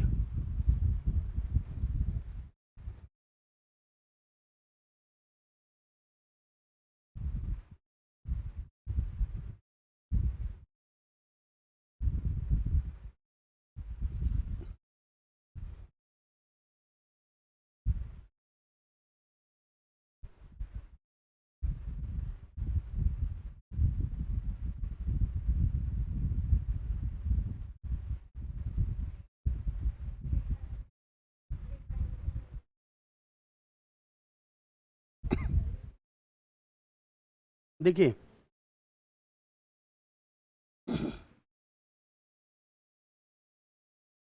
अगर ऑब्जेक्ट ओ और फोकस के बीच में होगा, ऐसे होगा, तो लाइट ऐसे जाएगी सीधी, ये किससे पास करेगी? फोकस से पास करेगी। और दूसरी लाइट, और बताइए, ये सेंटर ऑफ कर्वेचर हो गया। और अगर सेंटर ऑफ कर्वेचर से ही लाइट पास करे तो इधर तो ऐसे डाइवर्ज हो जाएंगी, या तो कोई मतलब ही नहीं। ये क्या होता है बेटा, पीछे ऐसे एक्सटेंड हो जाती, इस तरफ तो मिलेगी नहीं। इमेज कहाँ बनती है? जहाँ दो लाइट्स मिलती हैं, तो ये पीछे की तरफ जाएगी ऐसे, और ये मिरर के अंदर मिलेगी, यहाँ कहीं मिरर के अंदर मिलेगी। यही एक ऐसा केस होता है कनकेव मिरर में जिसमें इमेज वर्चुअल बनती है। वर्चुअल इमेज बनती है, इरेक्ट बनती है, सीधी बनती है, एनलार्ज बनती है, बड़ी बनती है, एनलार्ज बनती है। तो सिर्फ एक ऐसा केस होता है जब ओ और एफ के बीच में ऑब्जेक्ट होता है, तो ऑब्जेक्ट इमेज कैसे बनती है? वर्चुअल बनती है, इरेक्ट बनती है और एनलार्ज बनती है। बाकी सब में रियल इमेज बनती है। सिर्फ यही एक ऐसा केस होता है जिसमें इमेज कैसे बनती है? पीछे की तरफ, मिरर के पीछे बनती है, वर्चुअल बनती है, इरेक्ट बनती है, एनलार्ज बनती है।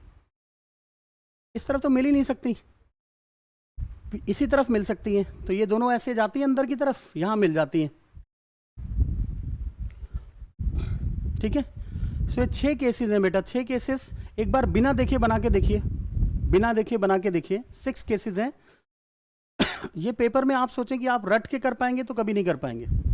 अगर आपको एक बार बनाना आ गया, अपने आप बनाना सीख गए, तो आराम से कर लेंगे।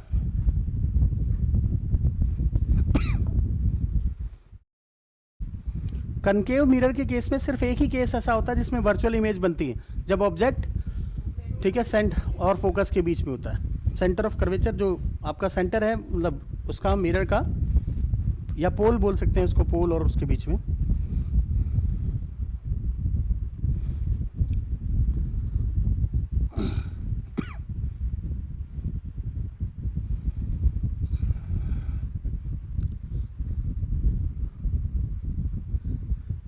पहले ऑब्जेक्ट को इन्फिनिटी पे रखिए, फिर ऑब्जेक्ट को सेंटर ऑफ कर्वेचर के बाहर रखिए, फिर सेंटर पे रखिए, फिर सेंटर और फोकस के बीच में रखिए, फिर फोकस पे रखिए, फिर फोकस और पोल के बीच में रख दीजिए। ठीक है, आपकी ये इमेजेस बन जाएंगी। एक बार हाथ से ड्रॉ करके देख लेंगे तो आराम से बन जाएंगी। समझने की कोशिश कीजिए बेटा, समझदारी पैदा करिए अपने अंदर। ठीक है, हर चीज़ रट नहीं सकते आप।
सर एक बार वो एक्सप्लेन कर दीजिए जिसमें ऑब्जेक्ट सेंटर पे है।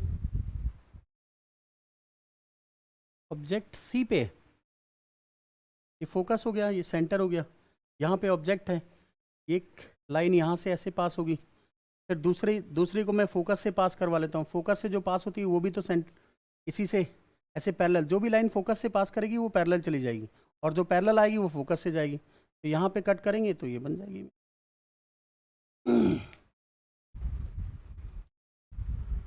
बेसिक प्रिंसिपल ये है कि जो पैरेलल आएगी इस प्रिंसिपल एक्सिस के लाइन, वो फोकस से पास करेगी, और जो रे अगर फोकस से पास करिए तो वो पैरेलल जाएगी प्रिंसिपल एक्सिस के, मतलब इस एक्सिस के पैरेलल जाएगी। बस फोकस ये चीज़ करता है। पूछिए बेटा, कोई अगर इमेज नहीं समझ में आ रही तो पूछ लीजिए, ठीक है। एक बार समझ में आ गया बनाना तो बहुत आसान हो जाएगा। हर चीज़ को रटना बहुत मुश्किल है, और ये एक्सपेक्टेशन होती है कि ये तो 6th-7th का है, बच्चों को आता ही होगा।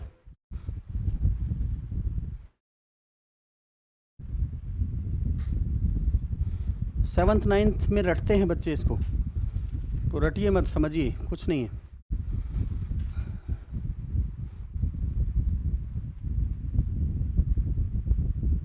बन गई, ठीक है।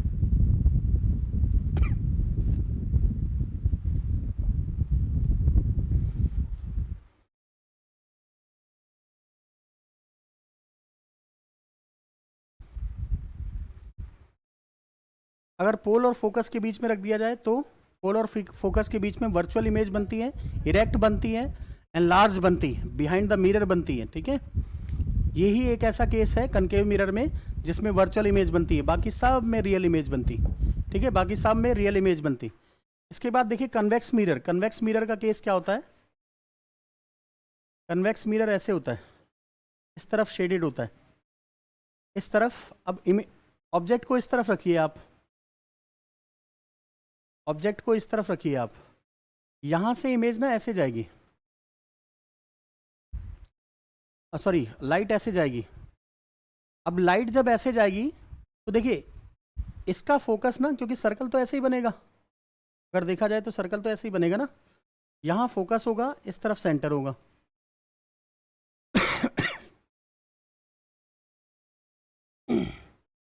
तो यहां से जो पैरेलल लाइट है वो ऐसे पास करवा दो आप, और यहां से जो सेंटर से जाएगी तो ये ऐसे जाएगी और ऐसे वापस आएगी। इस पॉइंट पे कटता है ये ऑब्जेक्ट, इस पॉइंट पे कटता है। तो हमेशा याद रखना, हमेशा कन्वेक्स मिरर में एक ही इमेज बनती है, एक ही इमेज बनती है। वो क्या होती है? बिहाइंड द मिरर होती है, मतलब वर्चुअल होती है, वर्चुअल होती है, इरेक्ट होती है, और क्या होता है? वर्चुअल, इरेक्ट एंड डिमिनिश्ड होती है, छोटी होती है, डिमिनिश्ड होती है, स्मॉल इन साइज होती है, स्मॉल इन साइज होती है। यही काम है इसका। आप देखना आप ये जो व्हीकल्स होते हैं इसमें कैसे कैसे मिरर होते हैं, कनकेव या कन्वेक्स? कन्वेक्स मिरर होते हैं। व्हीकल्स जो गाड़ियों के व्हीकल्स नहीं होते उसमें जो दोनों मिरर होते हैं दोनों साइड, वो क्या होते हैं? कन्वेक्स मिरर होते हैं, वो कन्वेक्स मिरर होते हैं, ठीक है। सो उनमें जो इमेज बनती है वो किस तरह की बनती है? अच्छा, ये डेंटिस्ट जो यूज करते हैं ये किस टाइप का होता है? क्यों? डेंटिस्ट जो यूज करते हैं ना वो किस टाइप का मिरर यूज करते हैं? कनकेव मिरर यूज करते हैं। क्यों? क्योंकि उनको बड़ी इमेज देखनी होती है और वो एनलार्ज बनाती है। तो दांत, हाँ नहीं, जैसा भी देखना चाहे मिरर में देखेंगे तो रियल क्या करेंगे बेटा? अगर रियल देखना चाहें तो रियल भी दिख सकती है, लेकिन उन्हें तो वर्चुअली देखना होता है, एनलार्ज देखना होता है। तो वो क्या करते हैं कि शीशे को ऐसे रखते हैं कि जो टीथ होगा वो पोल और फोकस के बीच में आ जाए। तो पोल और फोकस के बीच में जब आ जाएगा तो बड़ा सा दांत दिखाई देगा, ठीक है, और सीधा दिखाई देगा, दांत भी सीधा दिखाई देगा। उल्टा दांत देख के क्या करेंगे वो? ठीक है भाई, सीधी सी बात है। सो सीधा ही देखना है ना।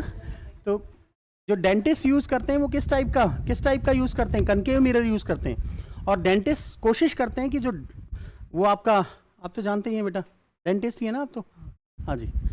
तो सीधी सी बात है, पोल और उसके बीच में रखते हैं, वो पोल और फोकस के बीच में रखते हैं, ठीक है। वो ऐसा नहीं है कि बेटा नाप के रखते हैं, वो अपने आप एडजस्ट हो जाता है, ठीक है, वो रख लेते हैं, अपने आप एडजस्ट हो जाता है। तो याद रखना, डेंटिस्ट लिख लीजिए, dentist use concave mirror, dentist use concave mirror, concave mirror in vehicles side mirrors are convex mirror. अगर सोचो बेटा, मान लो व्हीकल्स में हम कनकेव यूज करते तो उल्टी बसें दिखाई देती, नहीं, टायर ऊपर होते, हाँ।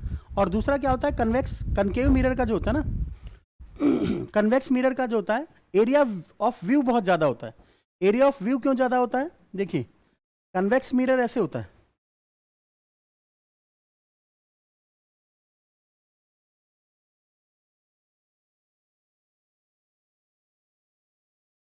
अगर मान लीजिए इस पे इन्फिनिटी से आए, ऑब्जेक्ट कोई इन्फिनिटी पे हो, तो कहाँ बनेगी इमेज? कहाँ बनेगी? फोकस पे, तो इसका एरिया ऑफ व्यू बहुत ज़्यादा होता है, ऐसे रिफ्लेक्ट होता है। ये लाइट ना यहाँ से जाती है तो ऐसे रिफ्लेक्ट होती है और ये डॉट डॉट लाइन इमेज यहाँ बनाती है। तो एरिया ऑफ व्यू कितना होता है, इतना एरिया ऑफ व्यू होता है इनका। तो कन्वेक्स मिरर दो व्हीकल्स में दो वजह से यूज़ किया जाता है। एक नंबर वन, एक तो वो रियल बनाती है, वर्चुअल इमेज बनाती है, इरेक्ट बनाती है, साइज में छोटी बनाती है। दूसरा रीज़न होता है उसका एरिया ऑफ व्यू बहुत ज़्यादा होता है, लार्जर एरिया ऑफ व्यू होता है, लार्जर एरिया ऑफ व्यू होता है, ज़्यादा चीज़ें उसमें दिखाई देती हैं। ठीक है, ये क्लियर हो गया आपका, दो mirror, convex and concave mirror. ठीक है, इसके बाद देखिए लेंस भी दो टाइप के होते हैं।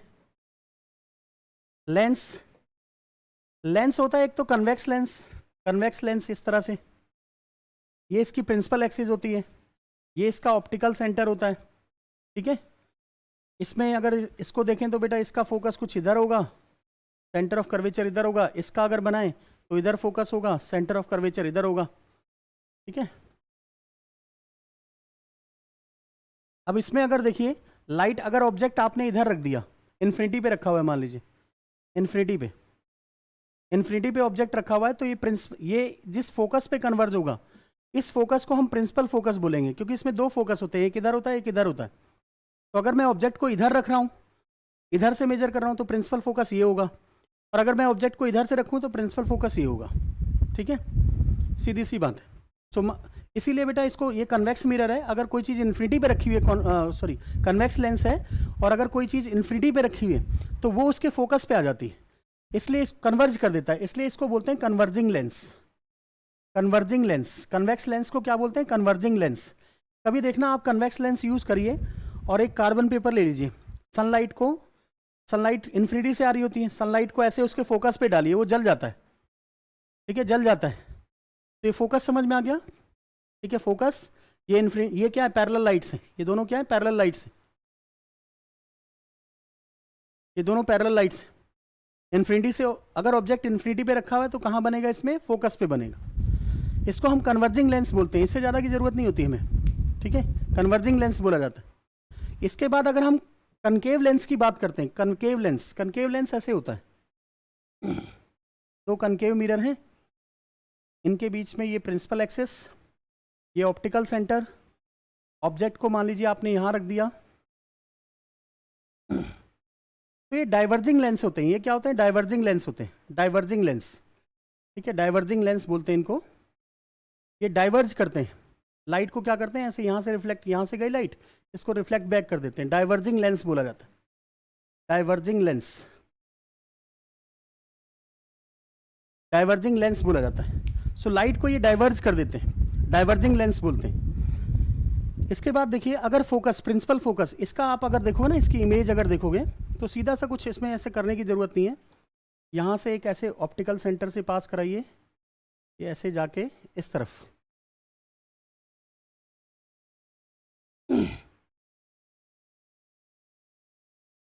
नहीं इस तरफ नहीं बनती,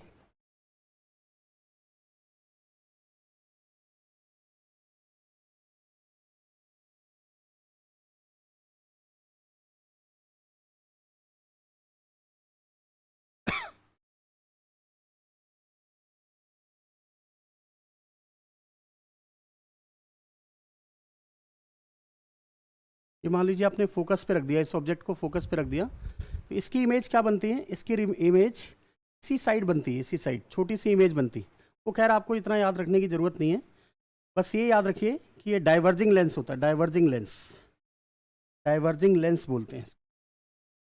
डाइवर्ज करने, कई बार बोला जाता है कि कन्वर्जिंग लेंस क्या होता है, डाइवर्जिंग लेंस क्या होता है। ठीक है, कन्वर्जिंग लेंस कॉन्वेक्स लेंस होता है, डाइवर्जिंग लेंस क्या होता है, कनकेव लेंस होता है। इसके बाद पावर मेजर की जाती है। पावर कैसे मेजर करते हैं, ये मान लीजिए कन्वेक्स लेंस है, कन्वेक्स लेंस में अगर कोई इन्फिनिटी से आ रहा है, कोई लाइट इन्फिनिटी से आ रही है, तो ये कहाँ कन्वर्ज होगी, फोकस पे। मीन्स ऑब्जेक्ट इमेज कहाँ बनेगी, फोकस पे बनेगी। और अगर लाइट की डायरेक्शन में इमेज बनती है, लाइट की डायरेक्शन में इमेज, फोकल लेंथ अगर निकालोगे ना, तो ये ऑप्टिकल सेंटर है, ऑप्टिकल सेंटर से ये लेंथ आएगी, और ये लेंथ आप कैसे मेजर करो, लाइट की डायरेक्शन में मेजर करो। जब भी आप कोई चीज़ लाइट की डायरेक्शन में ऑप्टिक्स में मेजर करते हैं तो वो पॉजिटिव होती है, वो क्या होती है, पॉजिटिव होती है, वो पॉजिटिव होती है। लाइट की डायरेक्शन में अगर आप मेजर करते हैं तो फोकल लेंथ क्या होगी, पॉजिटिव होगी। तो पावर का फॉर्मूला क्या होता है किसी भी लेंस का, 1/f। अब फोकल लेंथ है क्या, पॉजिटिव है, तो कन्वेक्स लेंस की पावर क्या होगी, पॉजिटिव होगी। अभी मैंने कनकेव लेंस में बताया था कि कनकेव लेंस में क्या होता है, कनकेव लेंस में इमेज इस साइड बनेगी, लाइट ऐसे ट्रेवल कर रही है, इमेज यहाँ कहीं बन रही है। तो आप ऑप्टिकल सेंटर से जब डिस्टेंस मेजर करोगे तो ऐसे तो मेजर करोगे ना, यहाँ से ऐसे, लाइट ऐसे जा रही है, डिस्टेंस आप ऐसे मेजर कर रहे हो। तो जब डिस्टेंस आप मेजर कर रहे हो तो फोकल लेंथ कैसे मेजर करोगे, negative, opposite to light, negative हो जाएगा। इसकी पावर क्या आ जाएगी, 1/f। f क्या है, नेगेटिव, तो पावर क्या हो जाएगी, नेगेटिव हो जाएगी। तो जिनके कनकेव लेंस लगे होंगे उनकी पावर क्या होगी, नेगेटिव में होगी। ठीक है, ऐसे बोला जाता है power is equal to -2.5 dioptre.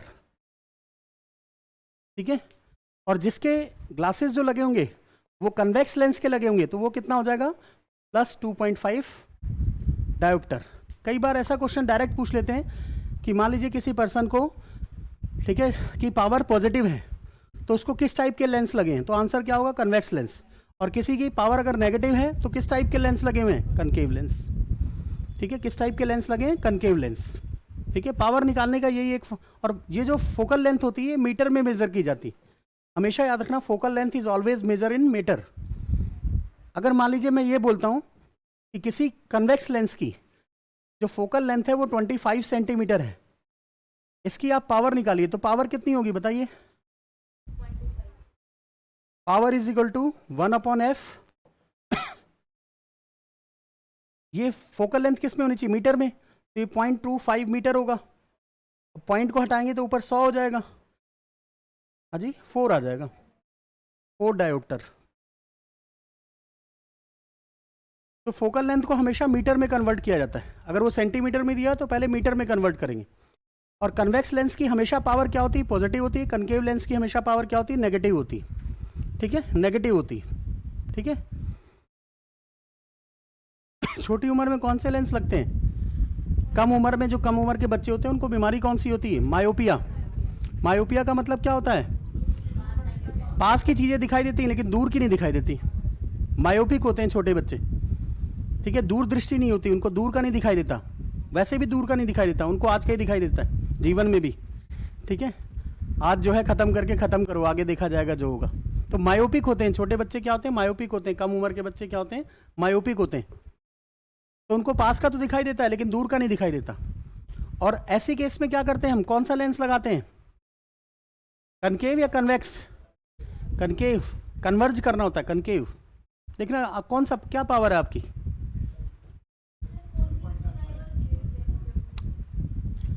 क्या होते हैं, तभी बेटा अभी बताऊंगा, अभी ना सॉरी, कनकेव डाइवर्जिंग होते हैं, वो डाइवर्ज करके ना वहाँ पहुँचा देते हैं, अभी मैं बताऊंगा एक डायग्राम।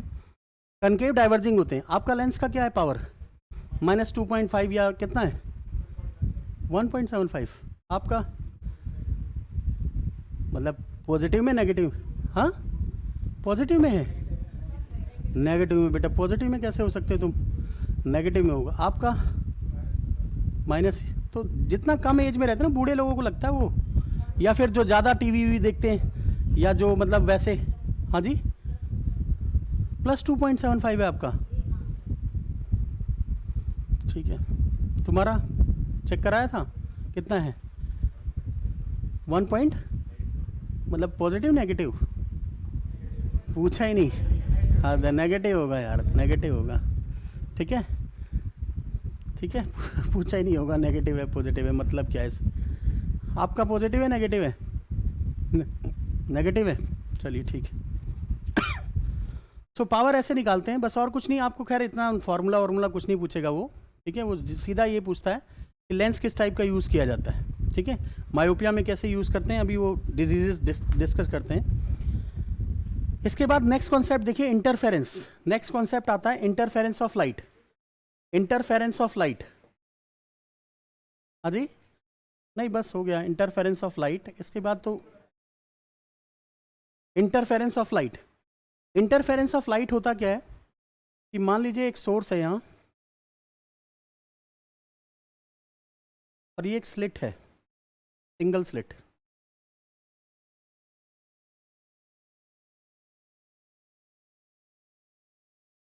डबल स्लिट मान लीजिए, ये सोर्स है सन, यहाँ ये डबल स्लिट है, स्लिट मतलब दो होल टाइप के हैं। तो लाइट यहाँ से पास करेगी, यहाँ से पास करेगी, ये अपने आप में सोर्स बन जाते हैं, फिर यहाँ से लाइट निकलना शुरू होती है।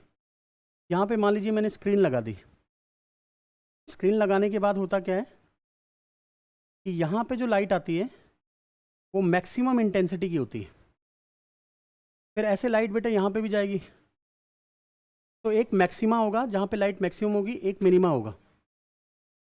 मैक्सिमा मतलब यहाँ पे इंटेंसिटी ऑफ लाइट हाई होगी, इंटेंसिटी ऑफ लाइट क्या होगी, हाई होगी, हाई। यहाँ पे क्या होगा, इंटेंसिटी ऑफ लाइट लो होगी, इंटेंसिटी ऑफ लाइट। जैसे ये रूम है, इस रूम में बहुत सारी लाइट्स लगी हुई हैं, अब ऐसा नहीं कि इस रूम में हर जगह उजाला है, कहीं कहीं ऐसा भी है जहाँ लाइट कम है, जैसे वहाँ पर्दे के पास देखो लाइट कम है, ठीक है, या इनके पास देखो लाइट कम है, लाइट बहुत सारी लगी हुई है, ठीक है, यहाँ पे देखोगे लाइट सबसे ज़्यादा है, ठीक है, यहाँ पे देखोगे लाइट ज़्यादा है, वहाँ पे बीच में लाइट कम है, तो कहीं पे ब्राइटनेस है, कहीं पे डार्कनेस। सो इस कॉन्सेप्ट को ही हम क्या बोलते हैं, इंटरफेरेंस बोलते हैं। इंटरफेरेंस है क्या, क्यों होता है ऐसा ब्राइटनेस एंड डार्कनेस। देखिए लाइट मान लीजिए एक ट्यूबलाइट है, वो ट्यूबलाइट ऐसे, ये क्रस्ट बोलते हैं इसको, क्रस्ट, और इसको ट्रफ बोलते हैं, इससे लाइट ऐसे आई, दूसरी ट्यूबलाइट है उससे लाइट ऐसे आई, क्रस्ट और ट्रफ। अगर क्रस्ट के ऊपर पड़ गया तो इसका रिजल्टेंट क्या होगा, इंटेंसीफाई हो जाएगा। लेकिन अगर मान लो क्रस्ट किसी ट्रफ के ऊपर पड़ गया, ट्रफ के ऊपर, तो ये पॉजिटिव है, ये ऊपर वाला पॉजिटिव, ये नेगेटिव, ये क्या करेगा, इसका रिजल्टेंट जो आएगा वो वीक हो जाएगा, मतलब अंधेरा सा छा जाएगा, वहाँ थोड़ा सा अंधेरा हो जाएगा। तो इंटरफेरेंस क्या होता है, बस समझने के लिए याद रखना, रूम में हर जगह एक जैसी लाइट नहीं होती, हर जगह। सो कहीं पे ब्राइट फ्रिंज होती है, कहीं पे डार्क फ्रिंज होती है। जैसे यहाँ पे क्या है, ब्राइट फ्रिंज है आपके पास, वहाँ पे बीच में क्या है, डार्क फ्रिंज है, ठीक है। तो इस कॉन्सेप्ट को क्या बोलते हैं हम, इंटरफेरेंस ऑफ लाइट बोलते हैं। ये इंटरफेरेंस ऑफ लाइट कहाँ यूज़ किया जाता है, कभी देखना आप कपड़े जब क्लोथ को वॉश करते हैं तो उस टाइम पे जो सोप बबल बनते हैं ना, उस पर अगर सनलाइट पड़ जाए तो कहीं पे डार्क दिखाई देगा, कहीं पे ब्राइट दिखाई देगा। सो सोप बबल के ऊपर जो कॉन्सेप्ट दिखाई देता है, जो लाइट का ठीक है, जो शो दिखाई देता है, उसको हम इंटरफेरेंस ऑफ लाइट बोलते हैं। सो लिख लीजिए, इंटरफेरेंस ऑफ लाइट के एग्जाम्पल लिख लीजिए। Interference of light, colour in soap bubbles, colour in soap bubbles, colour in soap bubbles, peacock feathers होते हैं ना, उसके देखना कलर कैसे होते हैं, पिकॉक फेदर्स। ये जो मैंने एक्सपेरिमेंट दिखाया इसको बोलते हैं यंग्स डबल स्लिट एक्सपेरिमेंट, इसको बोलते हैं Young's double slit experiment, double slit experiment, experiment 11th class में पढ़ाया जाता है, ये यंग्स डबल स्लिट एक्सपेरिमेंट बोलते हैं, YDSC बोला जाता है, यंग्स डबल स्लिट एक्सपेरिमेंट। इसमें भी होता है, इवन ऑयल ऑन रोड के ऊपर ऑयल डाल देंगे और सनलाइट ऊपर से आ रही होगी तो उसका देखना, उसका कलर भी अजीब सा होगा।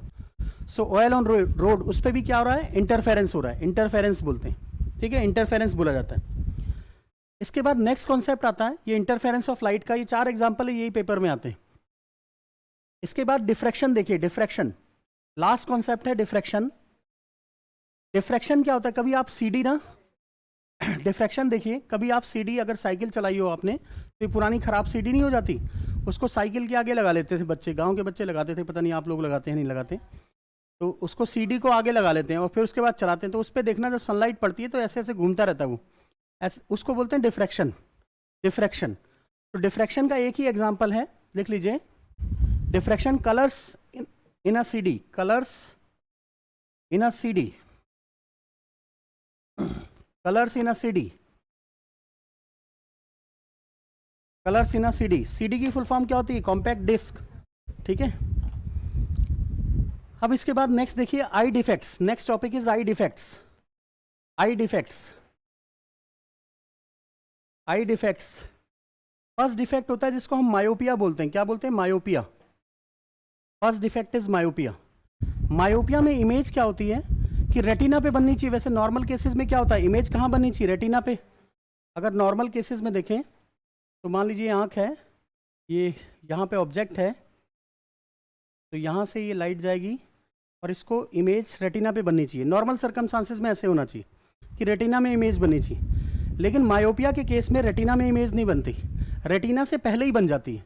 मतलब मायोपिक केस में इमेज अगर मान लो ऑब्जेक्ट यहाँ पे है, ये आँख है, यहाँ से गई ऐसे इसकी लाइट, तो इसको रेटिना पे बनने से पहले ही बना देते हैं, यहाँ इमेज बन जाती है तो दिखाई नहीं देता।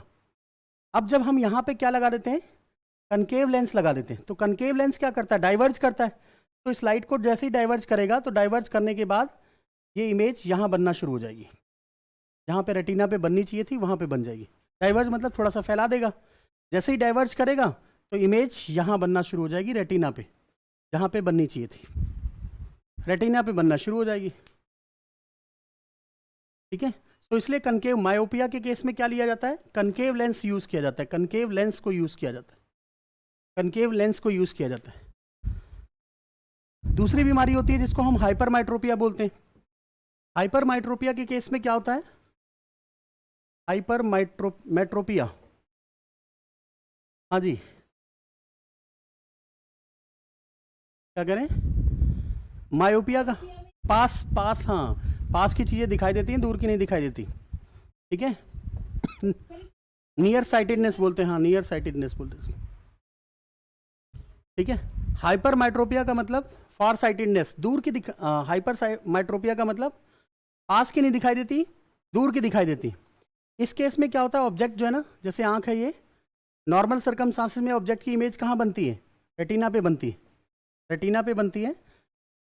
लेकिन इस केस में होता क्या है कि नॉर्मल रेटिना पे ना बन के इसकी इमेज रेटिना के पीछे बनती, बिहाइंड द रेटिना बनती। सो यहाँ पे लेंस लगा देते हैं। अब लेंस लगाते हैं कन्वर्जिंग लेंस लगा दिया आपने, तो ये क्या करेगा, कन्वर्ज कर देगा और इमेज को कहाँ पे लेकर आ जाएगा, रेटिना पे लेकर आ जाएगा।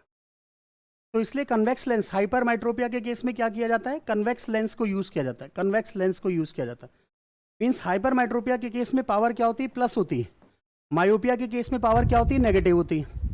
ठीक है, इसके बाद एक बूढ़े लोगों को बीमारी हो जाती है ना, उनको पास का दिखाई देता है ना दूर का दिखाई देता है, सो उसको प्रेस बायोपिया बोलते हैं, प्रेस बायोपिया बोला जाता है, प्रेस बायोपिया। अब इसमें दोनों टाइप के लेंस लगते हैं। दोनों टाइप के लेंस का मतलब है कि देखना ऐसे, यहाँ कनकेव लेंस लगेगा ऊपर की तरफ और यहाँ कन्वेक्स लेंस लगेगा, कन्वेक्स लेंस। ठीक है, सो दोनों तरह के लेंस यूज कर दिए जाते हैं, क्योंकि ना तो उनको पास का दिखाई देता है ना दूर का दिखाई देता है, प्रेस बायोपिया बोलते हैं। इसके बाद एक और बीमारी मैंने बताई थी आपको, एस्टिग्मेटिज्म। एस्टिग्मेटिज्म, उसमें क्या होता है, चीज़ें सिलेंड्रिकल दिखाई, हाँ अगर ऐसे होगा, कोई ऑब्जेक्ट ऐसे होगा तो वो क्या कैसे दिखाई देगा, ऐसे सिलेंड्रिकल दिखाई देगा, ऐसे मतलब इस तरह से टिल्टेड दिखाई देगा। तो इस केस में सिलेंड्रिकल लेंस यूज़ किए जाते हैं, सिलेंड्रिकल लेंस यूज़ किए जाते हैं, सिलेंड्रिकल लेंस।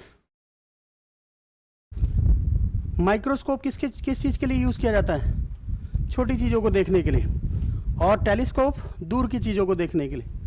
ठीक है, तो ये था आपका एक पूरा ऑप्टिक्स एक चैप्टर, आप इसको करके देखना, ऑप्टिक्स उसमें दिया हुआ है घटना चक्र में। हाँ जी, एस्टिग्मेटिज्म क्या होता है कि इसमें अगर कोई ऐसा ऑब्जेक्ट है, सीधा सीधा ये स्क्वायर बना हुआ है, तो ये ऐसे दिखाई देता है, टिल्टेड टाइप का दिखाई देता है। इसकी जो सीधी लाइन होती है ना, वो भी टेढ़ी टेढ़ी दिखाई देती है, ऐसे दिखाई देती है। उसकी जो सीधी सीधी लाइन होती है वो भी क्या दिखाई देती है, टेढ़ी टेढ़ी दिखाई देती है।